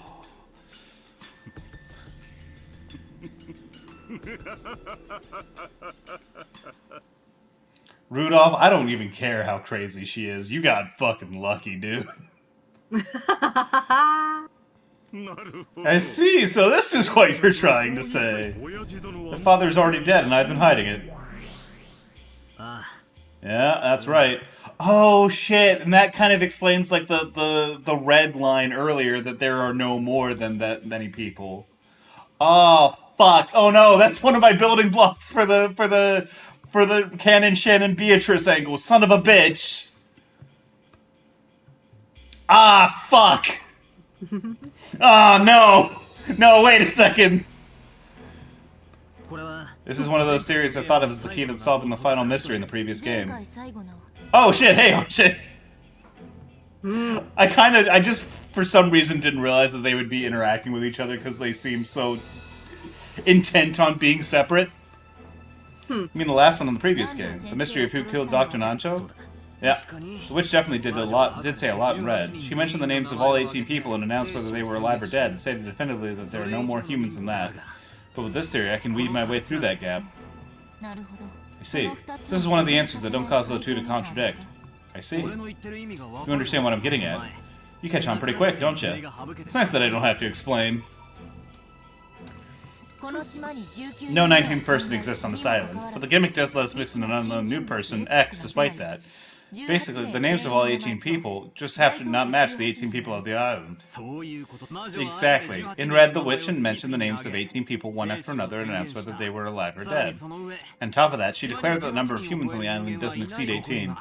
There was a single illusion in there. It was never guaranteed that the 18 names equal the 18 people on the island. I'm so glad that I caught this. I'm so glad that I'm like, there's no way you would say that there's no more than 18 people unless there were less than 18 people. Mm-hmm. When she named all the 18 people and announced who was alive and who was dead, she kept the name of culprit X hidden and instead mixed in someone who wasn't on this island. By doing that, even though the culprit is on the island, she was able to leave him or her out of the list of 18 alive or dead people. I want Beatrice to pop in like, all those names of people were all on the island, sorry dog, and then pop back out. God. Just hit him, just like fucking hit him just hit him with some red text and fuck off. Oh, that'd be funny. That'd be funny as shit. I need somebody to hit somebody with a drive-by red text one of these days, because that's like the funniest shit I can imagine. The person who was mixed in wasn't on the island, so he doesn't count towards the total number of people on the island. Therefore, even though the culprit counts towards the total of 18 people on the island, it's possible for his or her name to not be listed. The two statements in red are completely independent, so this theory has no contradictions. The name which is used to hide the name of the culprit has several conditions to fulfill. First of all, it has to be someone who isn't on the island, yet whom we believe to be on the island. Otherwise, she wouldn't be able to trick us. It would be preferable for that person to be dead. After all, no alibi exists that is more perfect than death. Because the mystery at that point was based on the crime being impossible for all 18 people. Something like that. Yes, that's it. And that person was grandfather. What Kirie-san is trying to say right now is just one simple thing. We're being told that grandfather is locked up in studies, saying that he doesn't want to meet anyone. But there is the possibility that he's actually already dead, and that Uncle Kraus is lying when he claims that he's alive. That's right, grandfather's been closed up in his room like this the whole time, and no one's seen his face. Maybe he's already dead, and Uncle Kraus and the rest are conspiring together to trick everyone into believing he's alive. If Kinzo dies, the distribution of the inheritance occurs. However, if Kinzo doesn't die, no. If he dies but isn't announced, the distribution of the inheritance doesn't occur. In other words, Kraus could have all of grandfather's wealth to himself. That's right, he's got plenty of motive. It's gonna be really sad when this gets dismissed immediately, because we need to learn more about Kinzo. And he needs to be alive for that to happen. Sure, maybe a 19th person X doesn't exist on the island, but person X did exist, and that person was the 18th person. In other words, there are originally 17 people on this island, not 18. This is... Okay, wait a second. If they confirm that Kinzo's alive, that still leaves room for my theory, and I'm still airtight. I actually really need them to disprove that Kinzo is the one who... I need them to prove that Kinzo's alive for my crackpot theory to be accurate. Holy crap, okay. I'm back. We're so back. We're so back. Okay, holy shit. That an unknown person X stuck in and committed the crime. How's that, Beto? Get your ass out here. I just saw the final biggest mystery from the last game. You haven't solved shit. Kinzo's alive and on the island. Bye-bye. As Battler declared that forcefully, the crisp sound of clapping came out of nowhere and the surroundings turned bright, becoming the usual witch's tea room. Oh, I've missed that laugh. I cannot deny the sense of it being long overdue in any event, despite your incompetence. You've managed to produce a single answer. How did she know that we took a break, Eddie? How did she know? Canonically, it took Battler long to figure this out. It took Battler 2 months to figure this shit out. Cessation of thought is impossible even for a clump of concrete. So you now finally evolved into a being with intelligence. You could say that you've finally taken a step forward from the crying creature you were before, just licking my shoes and grinding your teeth. It's so fucked up that she's bringing up all the BDSM shit in front of his sister. That's so evil. She's so fucked up for that. I'm just like so uncomfortable, and Battler's like, what the fuck is your problem? She's like, shut up, I don't care. It's fine. Didn't need to know that.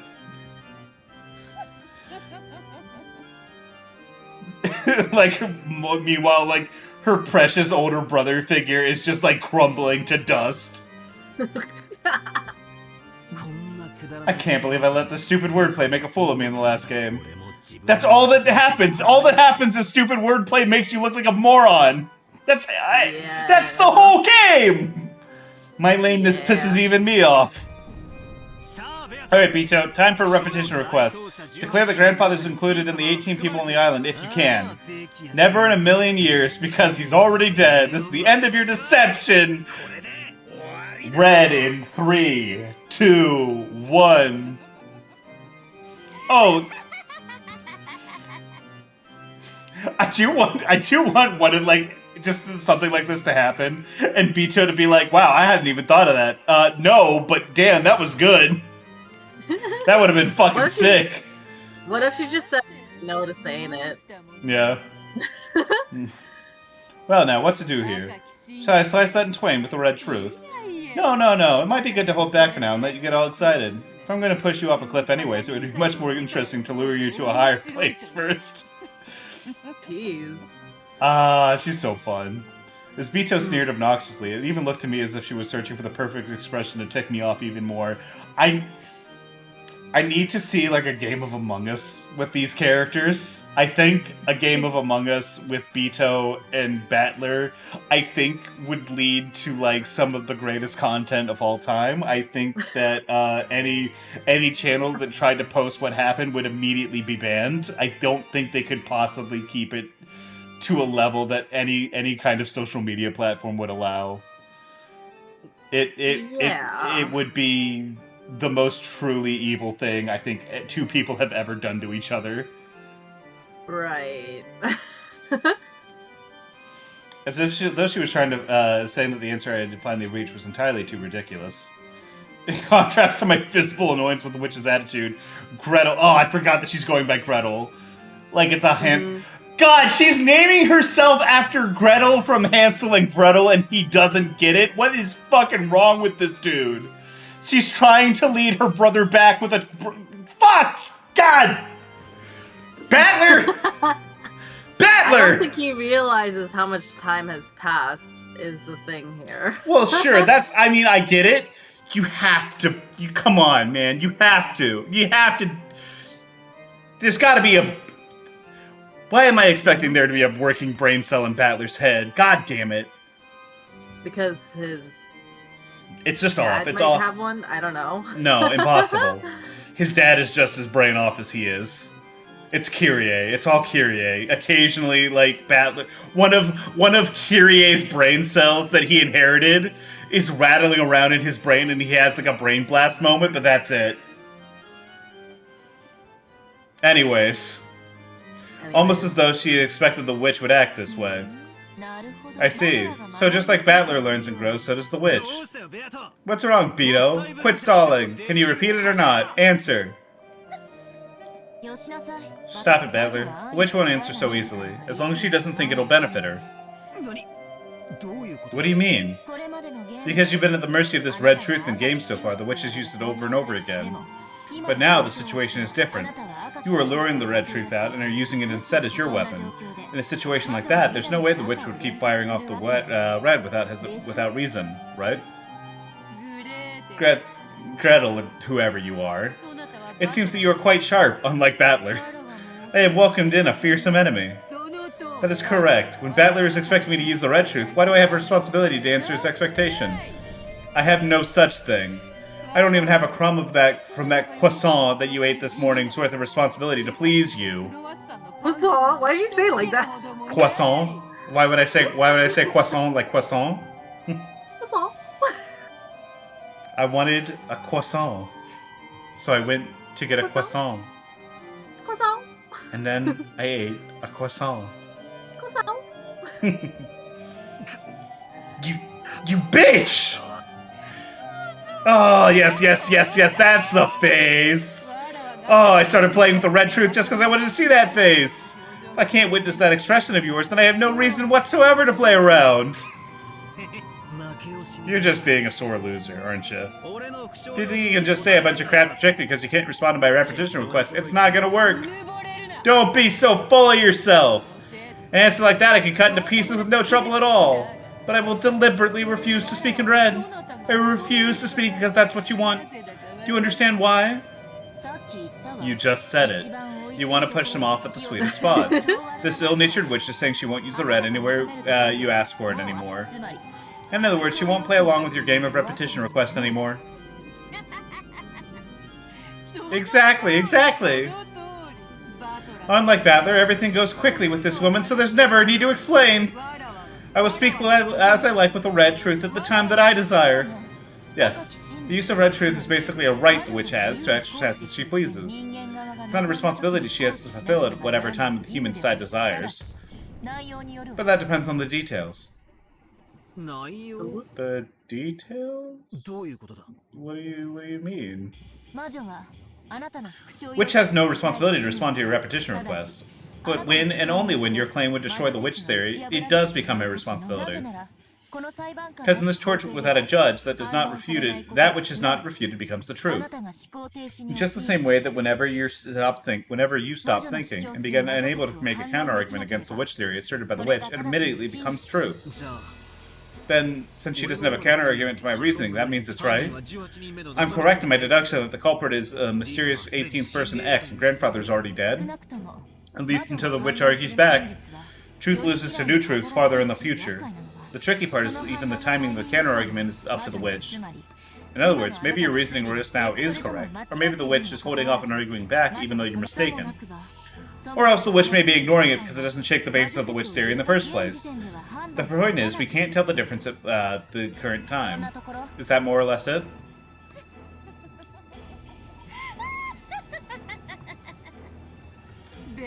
Damn you, Lady Brunkesto, for throwing in such a troublesome piece. Thanks, Dad. I'm losing all my lines. Damn it, my screen time. True. The witch has learned to respond to your repetition request at a separate time. Maybe you could also call it a delay. God damn her. So even if I offer some mistaken reasoning, there's a possibility BTO will intentionally let me philander about without disproven it. And at the very end, after I build it up into even more grand, expensive theory, she can chop it off at the base. Eddie. Yeah. Yeah. This is so fucked up because he's just describing my Beatrice Shannon canon theory. I hate this game so much. Son of a bitch. The game always knows what you're thinking. It's fucked up! And turn everything over? A single piece of reasoning becomes a bridge to the next piece. Through my repetition request, I've been able to strengthen my position and advance bit by bit. But thanks to that damn Beto learning this strange delay tactic, I can no longer confirm or deny my reasoning. It's like I finally got myself a cane to help me search from the pushback darkness, and now I've had it taken away from me. Now I'm just stuck, aren't I? Oh, now, Battler, if you make a despairing face like that, I won't be able to stop drooling, you know? She's super playing this up for Anji. Oh my god, this is really funny. Oh, this is so funny. I think so too, actually. From the beginning, the cane was nothing more than something I gave you because you were so ineffectual. This just means you can finally challenge me without a handicap, right? But that doesn't change the fact that the repetition requests are one of Battler's methods for fighting back. As I already said, as long as it's something fatal that would destroy the witch theory, the witch is obligated to argue back and therefore to speak with the red truth. Well, the timing of that counter-argument is up to the witch. It must be performed eventually. Right? That would seem to follow. If I cannot deny the trick done by humans theory Battler lays out by the time the game ends, Battler will use that as a reason to deny me, and it will be possible for him to proclaim his victory. So then, the trick theory laid out by the human side, in other words, his repetition request must be countered during the game, i.e. during the episode. We can view this as a i.e. during the episode? Fuck you! You can't break the fourth wall like that! Go fuck yourself! We can view this as a restriction on the witch side of that effect. Fuck you! I'm the one sitting in this chair, Anjay, not you! Stop that!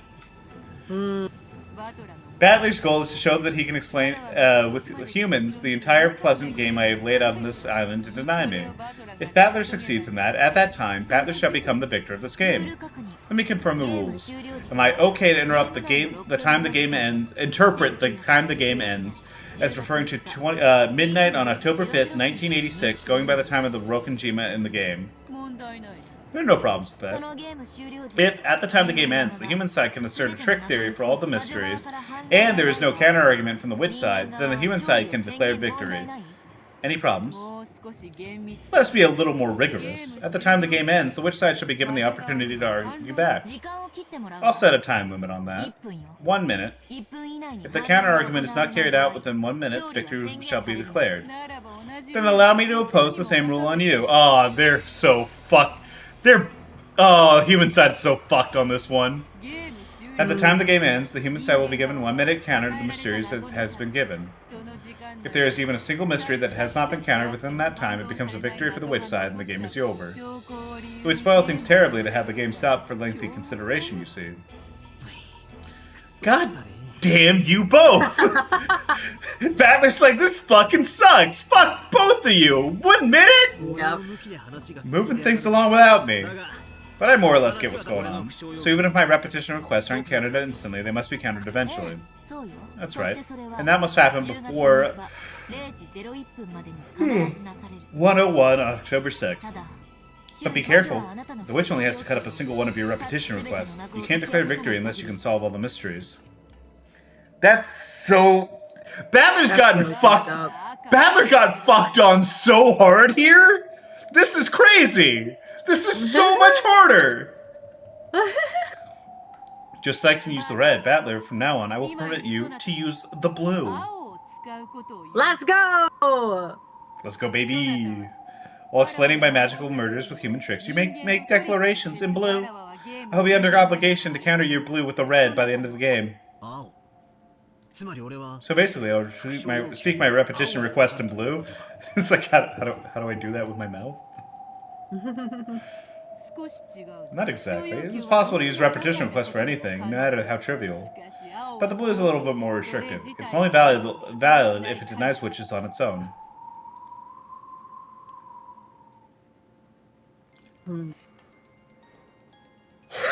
It's starting to get confusing, but it's more or less something like this. Please, like, Ryukishi is begging the reader, please understand. I'm going to cook with this. I need you to understand this. Let's take one of the repetition requests I made during a past mystery as an example. Didn't Battler say stuff I'd read before? I don't think he did. No. That was most likely Battler saying something and then Beatrice repeating it. Yeah. Because, like, I would have popped off super hard if he said something in red, because I've been kind of talking about that, like, here and there. And this isn't the same. This isn't, like, the blue is not nearly as cool as the red.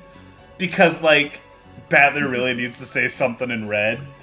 But, like, this is just, like, what if the repetition, instead of saying repetition request, he just said it in blue? Which is not nearly as good. Number of master keys is 5. It has been claimed that there were only 5 master keys, so I made this request to confirm that the number really was 5. But since that doesn't, by itself doesn't deny the witch, I can't say it in blue. So in order to speak in blue, I would need to say something like this. The actual number of master keys was greater than 5. The culprit used one of those extra keys to get in and out of the room. And only then would the witch, who claims it was a locked room murder with magic, would be responsible for making a counter-argument. In other words, I can't use it to demand that she repeats things in order to check the premise of my reasoning. It really is fun how this game explains things like it is an actual game mechanic that will come up that the player can interact with, but you're just reading a story. You know? Like, I feel like I'm getting a tutorial. I mean, because I am, but, you know, like, I'll be able to say something in blue. That would probably put me at a significant disadvantage. Crap. It's enough to make me think that all those red declarations that Bito's been making to toy with me were extremely merciful. They kind of were. This fucking sucks, dude. Bro, why did he get fucked on so hard? Why is everyone fucking on him so hard? Even his sister's fucking on him. There. He was just standing there and he just let his sister do everything. And now he suddenly got to solve it all within 1 minute. She doesn't have to say anything until the 1 minute. Her ass is on the line too, a little bit, I think. Probably. Yeah. She wants this more than him at this point. Damn it. That means even if I create a theory for a particular locked room and speak in blue, if Bito denies it at the very end, I won't even have time to create my next theory. This rule's awful. It's all disadvantages for me and me alone. Are you going to surrender before the fight begins again? Stop making the fight harder! Stop making it less appealing to go to the fight! Calm down. Yeah, that's right. Calm down. Calm down, Dead. No one said that you can only use the blue once for each mystery. Do you understand what that means? No. I'm stupid. What does it mean? In the pitiful way that you've been fighting up until now, you made a single theory, gauge the witch's reaction, and if that one didn't work, then you'd start making another theory. You won't corner a witch like that. Oh, he's gonna make like he's gonna say like 1 billion things in blue. Okay, gotcha. So he's just gonna toss out as many theories as he wants, as long as she can't deny them all. You don't mean... Yeah, that's right. You don't have to challenge the mysteries with an individual point. You assault them with a wall. Alright. You said it yourself in an earlier game. That's what the attitude behind reasoning should be like. Assault with a wall. That's right, I said so myself before. The act of trying to uncover the mystery by reasoning is like trying to shoot a distant target with an arrow. Until now, I've been shooting off a single flimsy arrow every time, asking the witch if I scored a hit, and then once I told that I was missed, preparing my bow again and shooting off another flimsy arrow. There's no way I'll hit at that rate. Bullets might be a better example than arrows. If you take one shot after another at a distant target with a handgun, you probably won't hit it easily. So how can you hit it? If a handgun doesn't work, use a shotgun. Instead of a single bullet, blast it with shot filled with countless projectiles at once. Shot scatters, so it impacts a wide area. I do appreciate because Japan's gun laws are so strict that they are explaining shotguns. Which, Yeah. if this was an American game, they wouldn't have bothered. Mm. So it's very well suited for shooting small, fast targets like birds. That's right, there's no one rule that says the reasoning has to be like a pistol, shooting off one shot at a time. Making a single theory and hoping that it hits is like stopping your own thinking. Blast away with a massive number of bullets of pierces reasoning and make them impact like a wall, so you only need one of them to find its mark. Blue, huh? I get it. If your red troop is a razor-sharp katana, then it looks like my blue is a shotgun. No, a machine gun with firepower enough to honeycomb witches. Sorry, shotgun does actually work better for this. He that is always shooting must always hit must always something something. I was so taken aback by that. That sort of crude analogy is just like you. The climax of the detective novel is always the same. The great and famous detective gathers all the suspects in one place and unveils a single trail of logic which is proven correct in spectacular fashion. Almost like William Tell expertly shooting through an apple with a single arrow.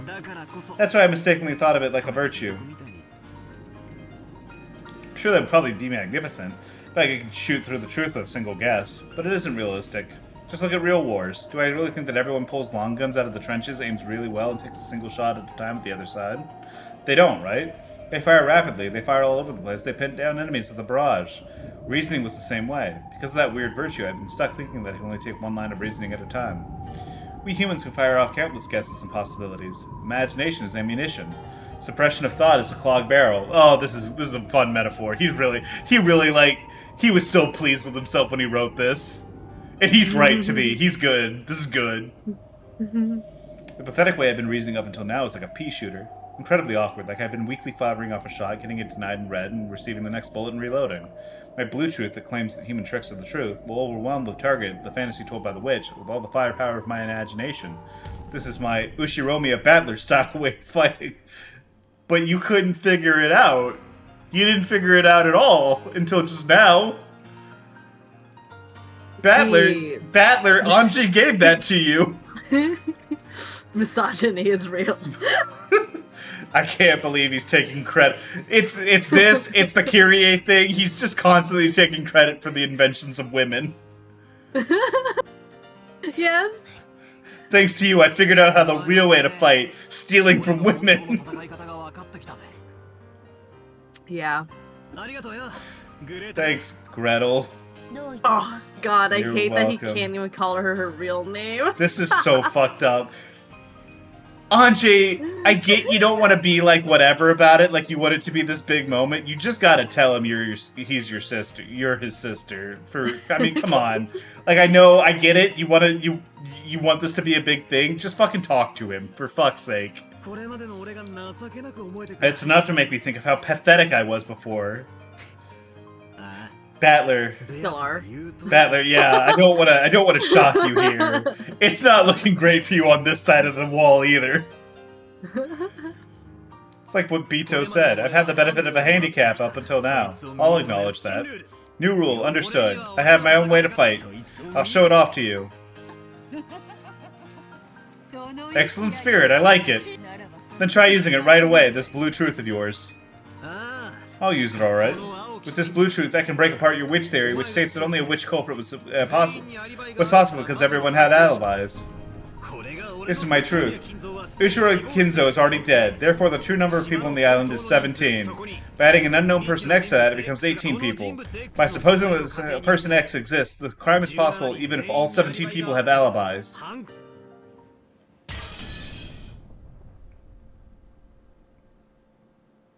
Sorry, you broke the game by talking in blue. Oh my god, I thought we were gonna cut back to like the empty mansion, and I'm like, oh wait. In short, even if you keep us from prevent us from meeting with Father, we have to form the following theory. I think Klaus is gonna be like, okay, I'm just gonna take you to Dad then, and show you he's alive. And then Battler's gonna No! Oh, my shotgun! They want, at least. They finally get to see their dad. Simply, Father is already dead, but you were hiding that because you don't want the inheritance to be distributed, see? Ridiculous. That's correct. This is worse than ridiculous. I've never been so insulted. Holy crap, woman. So, Nazi, I don't want to alarm you, but I think it's pretty clear that no one here cares if they insult you. Like, not even your husband cares. I think if your daughter was here, she might care, but like only a little bit. It's possible for us to force you to allow us to check whether he's alive or dead in the presence of the police. Isn't it, Eva Nissan? Yes. That's right, Nissan. We can come up with any number of excuses. Ava is like, wait, stealing from women is great. I should do that more often. Oh, God. Everyone's discovering the power of theft from women. We can easily set it up so that you have to arrange a meeting with father under the supervision of a third party. Still, I think that would be very shameful for the Ushiromiya family. That's why I'm making this proposal. The responsibilities and duties of the caregiver. A penalty in the worst case scenario. If you consent to that, we will be able to refrain from doing something like dragging father outside. So if you agree to it, then we kill Dad. We have to kill Dad. There's like no papers, there's no lawyers, like he's just like, gonna this say is yes not... and then not do it. It's just that easy, man. That's right, Aniki. Didn't you just say it? You see, it would be this game would be over too quick if there was a lawyer here on the island. Yeah. They would take one look at everything that's happening, like, all of this is like super illegal, you're all going to jail? All of you. Yeah. You're carrying out your natural duties as father's caregiver. Curious condition shouldn't be anything to worry about, right?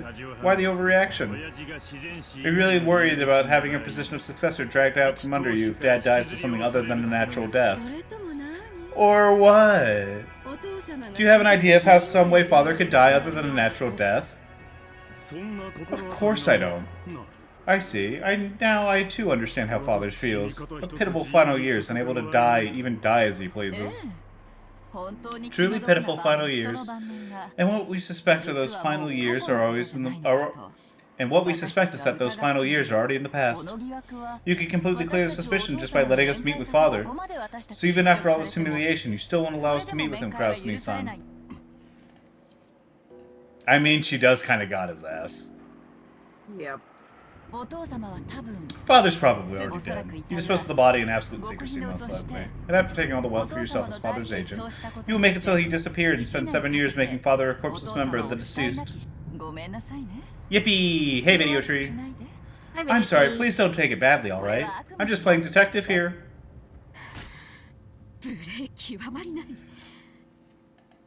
Once again, Nazi, I just don't think you're grasping. I just don't think you're grasping that no one cares. How rude can one be? You have no right to stay in this mansion! Leave immediately! I will never again permit you to cross the threshold of this house. It worked last year, but you've used up your luck if you thought it would work this year too. Father's in a bad mood, so he can't meet with us? That was plenty suspicious last year, and yet you do it again this year. You want to fake being father's agent and grab up all his assets. You should have done it a little bit more speedily. Made him disappear without waiting for today's family conference. You really are naive, Kraus-Oni-sama. I have no idea what you... However, if it is a fact that father is in a bad mood, and you are preventing us from meeting with him as part of your responsibilities as caregiver, that is a very virtuous thing to do. In that case, you just accept the conditions I provided and everything will be settled here now. After all, you care so greatly for father, Kraus-Nissan. There's no way that father will die in a manner that leads to trouble during the autopsy. I literally just, I want him to, go upstairs, open the door, show that Kinzo is sitting there, and be like, what the fuck is going on? I didn't want anyone to talk to me. He's like, yep, gotcha, and then shuts the door again. Oh my god. It would be really funny. Father hates hospitals in any case, so he'll pass away in his study, right? An autopsy will certainly be carried out in any event. The only way to kill him without an autopsy would be for him to disappear. Kirie-san, I wonder if you would not mind bullying Nissan so much. Ava rebuked Kirie in a sickeningly kind voice. Considering the situation, that was impossible. which is why it was so sickening. Nisan must have all kinds of situations of his own to deal with, as well as his pride. Even though it may be an obvious student to Nisan, if we put it down on paper and sign penalties, that's bound to be unpleasant for him. Don't you agree, Norza? That's right. We might have made light of Krause's Nissan pride as the eldest son too much. It might be a bit cruel to make him sign a memorandum regarding the duties of caregivers, Kyrie-san suggests. Yeah, I agree. You're doing a good job, Aniki. Taking that into account, all that stuff about signing strange papers and worst-case penalties, might be possible for us to consider skipping all that and just leaving everything to you. You people.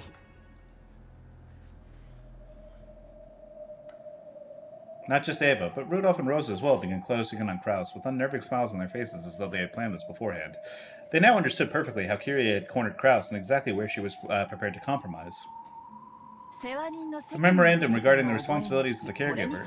You can make it so that you don't need to sign, and we'll never demand a meeting with Father again. If you can guarantee that you are fit to be the caregiver even without the document, that is. Are you telling me to pay security money?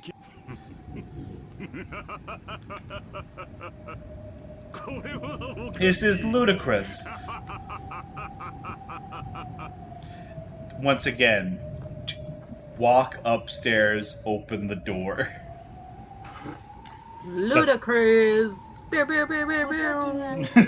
Wow, I love Fast and Furious. Security money paid to Ava-san, Rudolph-san, and Rosa-san will be 3 billion yen each. As a deposit, you will transfer 10% of that, 300 million yen each, before the year is out. 9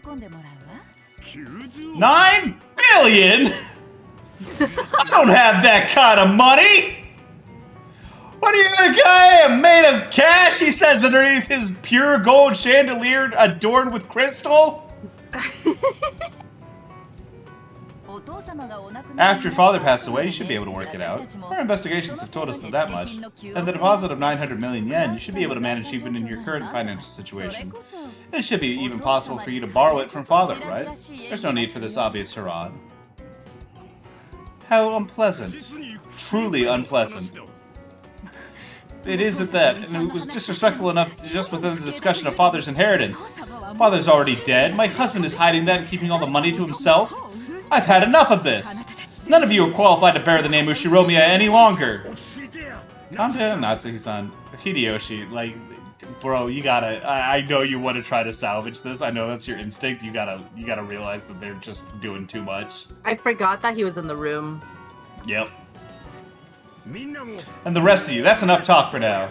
Why don't we just leave it at that for the time being, huh? This is a big old topic and sudden, too. We might be getting a little worked up ourselves. Why don't we take a break for a while to cool our heads? Krause-san probably needs a little time himself. Right, Krause-san? Time? Why would I need something like that? Okay. Look, deep down, none of us are actually thinking anything serious like that. It just seems like you weren't going to let us see Father no matter what, so we felt like making a few bitter comments, that's all. Everyone's like, Hideyoshi, I'm going to kill you. Shut the fuck up. And Krause-san, the things we said made you angry and now you're already back on instinct. I know real well what that's like. That's not how you really feel either. You're actually thinking fine. I'll let you see him if you're going to be that pig-headed about it. Right? Isn't that right? But after all we said, you couldn't help but getting stubborn. Now you're having trouble saying it's alright to see him, that's all. Isn't that right? Right? It certainly does seem like that. Like the rest of you, my husband has slightly lost his composure. We are firmly refusing only out of respect out of Father's desire not to meet with you all. That's right. It started turning into another sibling fight like the old days, and I grew stubborn as well.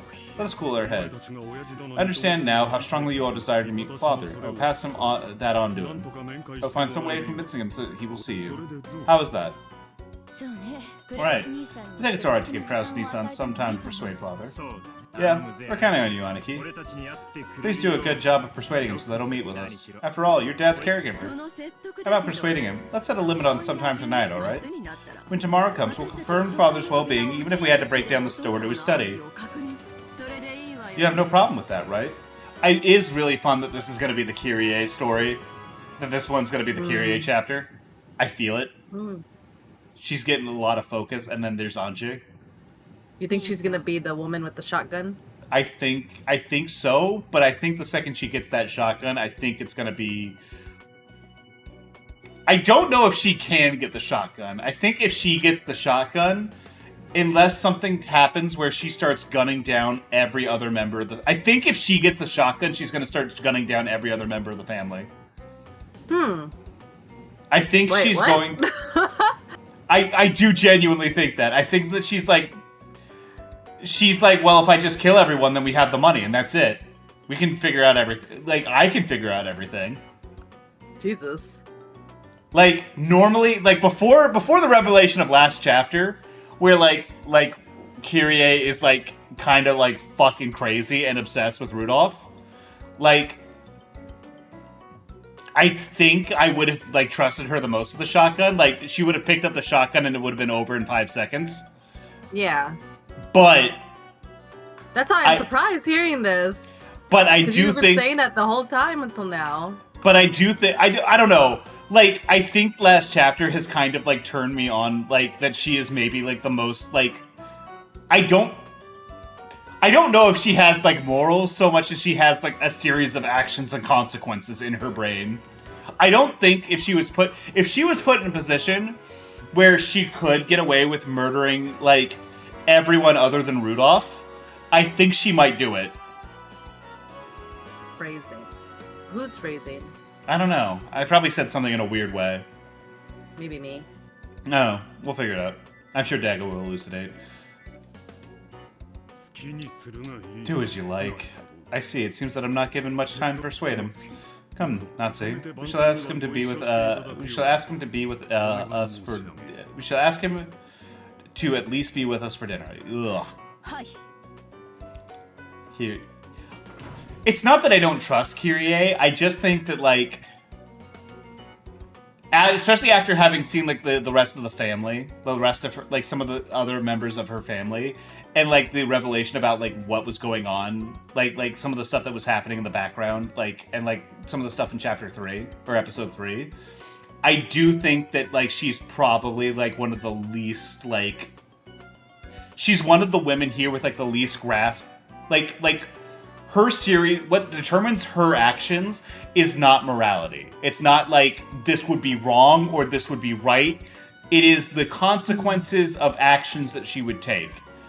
If she can see a series of actions that would benefit her and Rudolph, and she could see a way to escape the consequences of those actions, I think she would do it no problem. Like, I don't think the morals of it enter in for her. Considering, like, the rest of the Sumideras.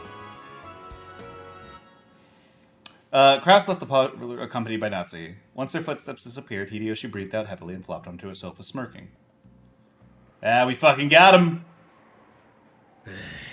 Kyrie-san, you are a frightening person. That's what I'm saying! That's what I'm saying! The game knows what you're thinking. That's what I said. Incredible. Sorry for speaking out of turn. I apologize. No, you cornered him in a different way from the original plan, but in the end, this was even better. Just like always, I have to bow my head to you. But can he really prepare 900 million yen? We estimated that 750 million yen would be the most Cross-Nissan could afford with its current financial situation. Isn't 900 million gouging him too much? It's alright if it's impossible for him. If we do something like by lowering it to 750 million so Kraus-Nissan can save face, it'll look like we're compromising and it'll be easier to settle, right? Yeah, she's doing the negotiating thing of, like, leading high. Yeah, she was thinking about it, like, this far out. Like, shit, she's, like, I don't know. I think she is a cold machine. Oh, phrasing. Alright, well, time to see what this is about. Let me know.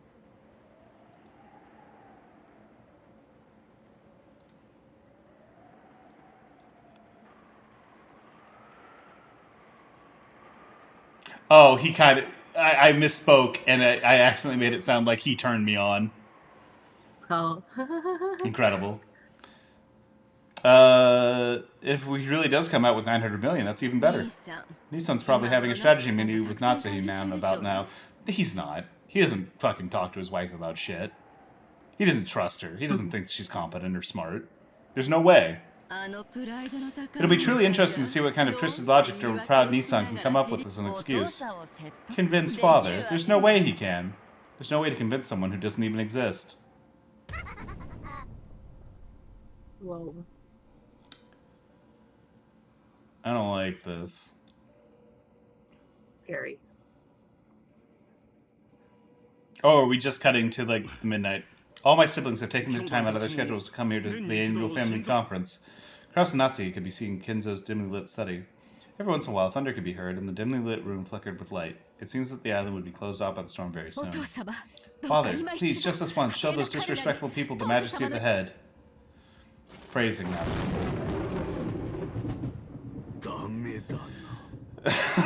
If he says it's no goddamn good at all, I'm gonna lose my shit.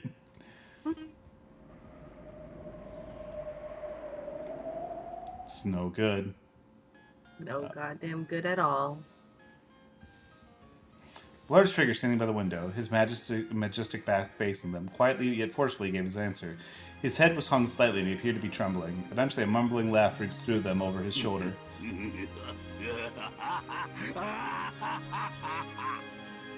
Yeah, he sounds dead to me. It's I'm so sure Balor's crazy. gonna be okay.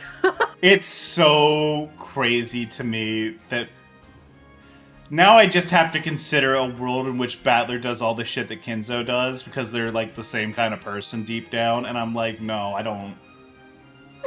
Can't be, right? I hate that they're so fucking similar. I hate that they're so fucking similar! Yeah. Like... He said the thing, yippee! Ah, he said it! No! No. Uh... Such mixed emotions here.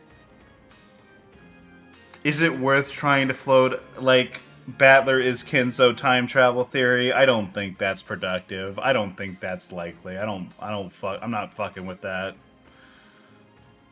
Canon, Shannon, and Beatrice being the same person, however, that intrigues me. Jesus. I rewatched, like, the first Knives Out movie with my family over the holidays. And then I rewatched, they watched for the first time 3, which is really good, by the way. Check it out if you haven't. But like, I just love, I think a line from that movie that stuck in my head the most over like the entire like length of it is just like Benoit Blanc, like Daniel Craig in his like fucking like foghorn leghorn southern accent, just going like, makes no sense to me. Compels me though. Like that is just stuck in my fucking brain. Just so fucking hard. That's a really good line. And I'm like, yeah, no, that's true. Like the time travel thing, nah, whatever, it's boring. Whatever. That'd be dumb. That'd be dumb, and I don't know what the point of it would be. The other one, He does have a point. There already compels is time me though. travel going on. God damn it, son of a bitch. I don't want to have to think about this. I don't want to consider this. This theory sucks. I hate it. It's like if I had to contend with if I had to like look at the twist in AI Somnium 2 and I had to consider it for the whole game. Like, no, fuck this. I already did. I did, and it sucked. 3 months left to live? A senile old man not long for this world? Just who are you referring to? Ew. His looks cold, worse than dead I eyes. remembered. Brain dead, fool! Your siblings intimidated you, so you come crawling over here, is that it? You're a disgrace. True. My name is Kinzo, Ushiromiya Kinzo, and I will live forever. I will never die. That really sucks.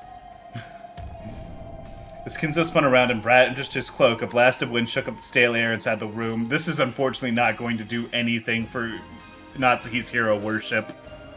She's gonna be like, my dad's so cool.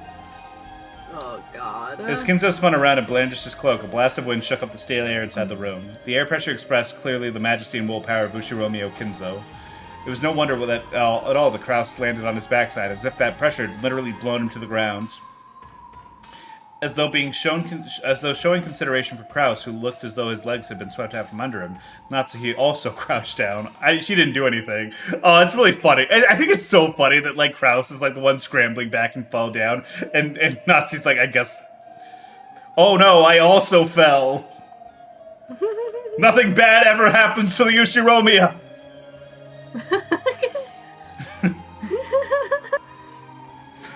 Oh, Yeah. Kinzo's so funny, man. It's a shame. It's such a... How do I want to put this? I think of Kinzo... Yeah.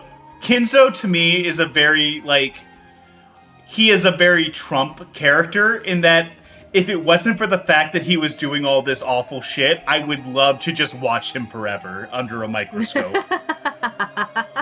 Because he's so I goddamn see. funny. He's such a goddamn funny character.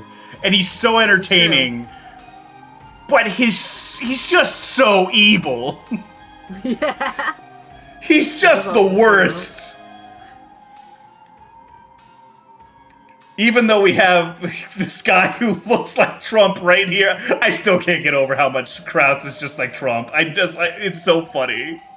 Yeah, I think about it a lot too. Then, with a thunk and another thunk, Kinzo's footsteps approached with a hefty heft that signified his majesty. Father. You fool!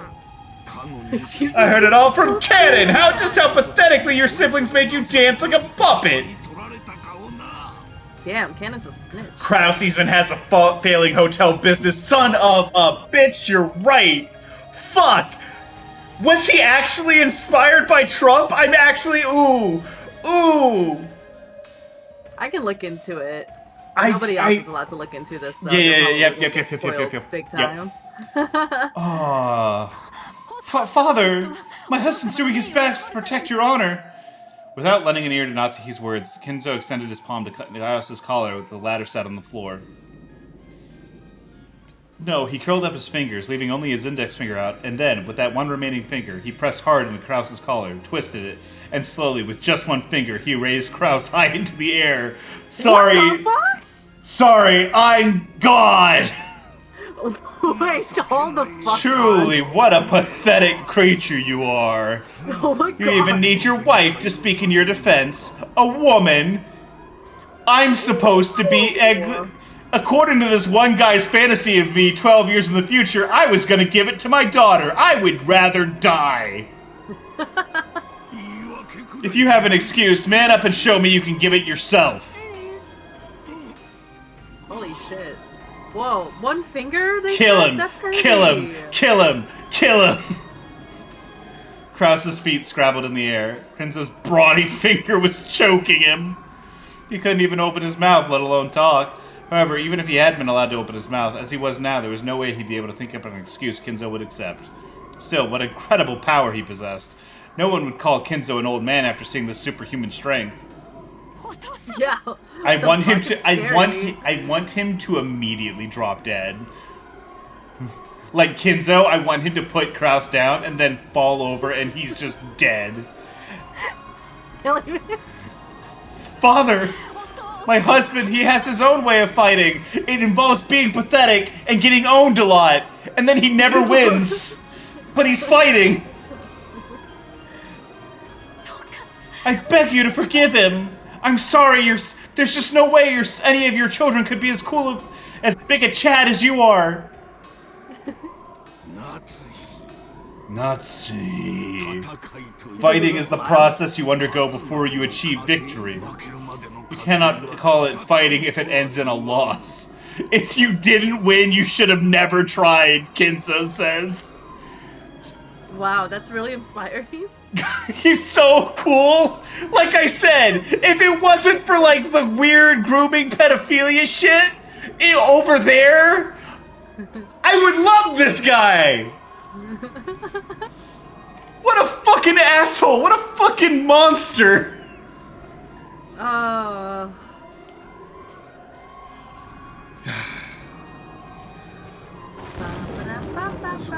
Just one word, we call that humiliation. And this is my successor! Dude, his eyes are like legitimately freaking me the fuck out. Like, I think Kinzo is going to single-handedly, he's going to walk out of his room, and he's going to start, like, Terminator throwing people through walls and crushing people's heads in his hand after this. And Balor's just gonna have his head in his hands over this. He's just gonna cry a lot, and he's gonna be like, I don't know what's going on. I took a nap. I took a nap in the parlor. No, the one that's talking to Andre and Beatrice. Yeah. She's He's gonna like, fucking what die. if my grandpa was a Terminator? It's like, I don't know, man. I don't even know where to begin approaching this. Like, like Beatrice is like equally confused. She's just like, when did this? I didn't. I didn't put this Who? in my game board. Who the fuck put this in here? And then it's just like you see, like fucking, oh god, like fucking what's her face? Like not Bernkastel, the other one. Andre? No, Lambda Delta. You should see Lambda Delta like laughing her ass off, like just off a screen. Yeah. Yep. That would be the that would be the Lambda Delta move. This is the Lambda Delta move. Kinzo is a Terminator now. What are you gonna do? As thunder roared, Kinzo laughed heartily as though there could be nothing more amusing. At the end of his laugh, he threw his feckless son away like he was scrap paper, slamming him against the wall. God, Whoa. Kraus is just Whoa. like, God, I wish he had been dead. Yeah. Jesus. My love, just breathe. Kraus slid down the wall, rubbing his throat in pain. Nazi ran up to him and cared for him. But Kinzo showed no interest in the two of them. I just, like, imagine Kraus dies. And he returned to the space near the window as though he had been there the whole time and looked up at the ominous thunderclouds. I thought that as long as I could meet Beatrice, I would have no regrets in my life. He's like, actually, I need to individually murder every single one of my descendants. This is so embarrassing. But it seems that things won't go so smoothly. It was promised from the beginning that nothing received from the witch would remain. However, the Uchiromiya name is not the property of the witch. Who is fit to succeed that name? It seems that this alone must be resolved by my own hand. Oh my god, he's actually gonna start killing people. This is so cool. Rejoice, Kraus. I have changed my mind. Jesus. Pray I do not change it again. Father, then you'll... I have no desire to have dinner with you cowards. Oh, his eyes are back. Oh, yeah, However, I will attend the family conference afterwards. Father, thank you so much. There, I shall make an important announcement regarding the succession of the headship. I will resolve your foolish quarrel myself.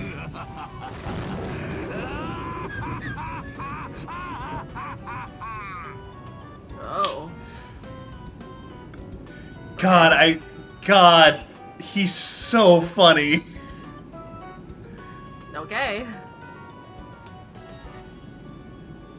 What have we signed up for? Ha ha ha.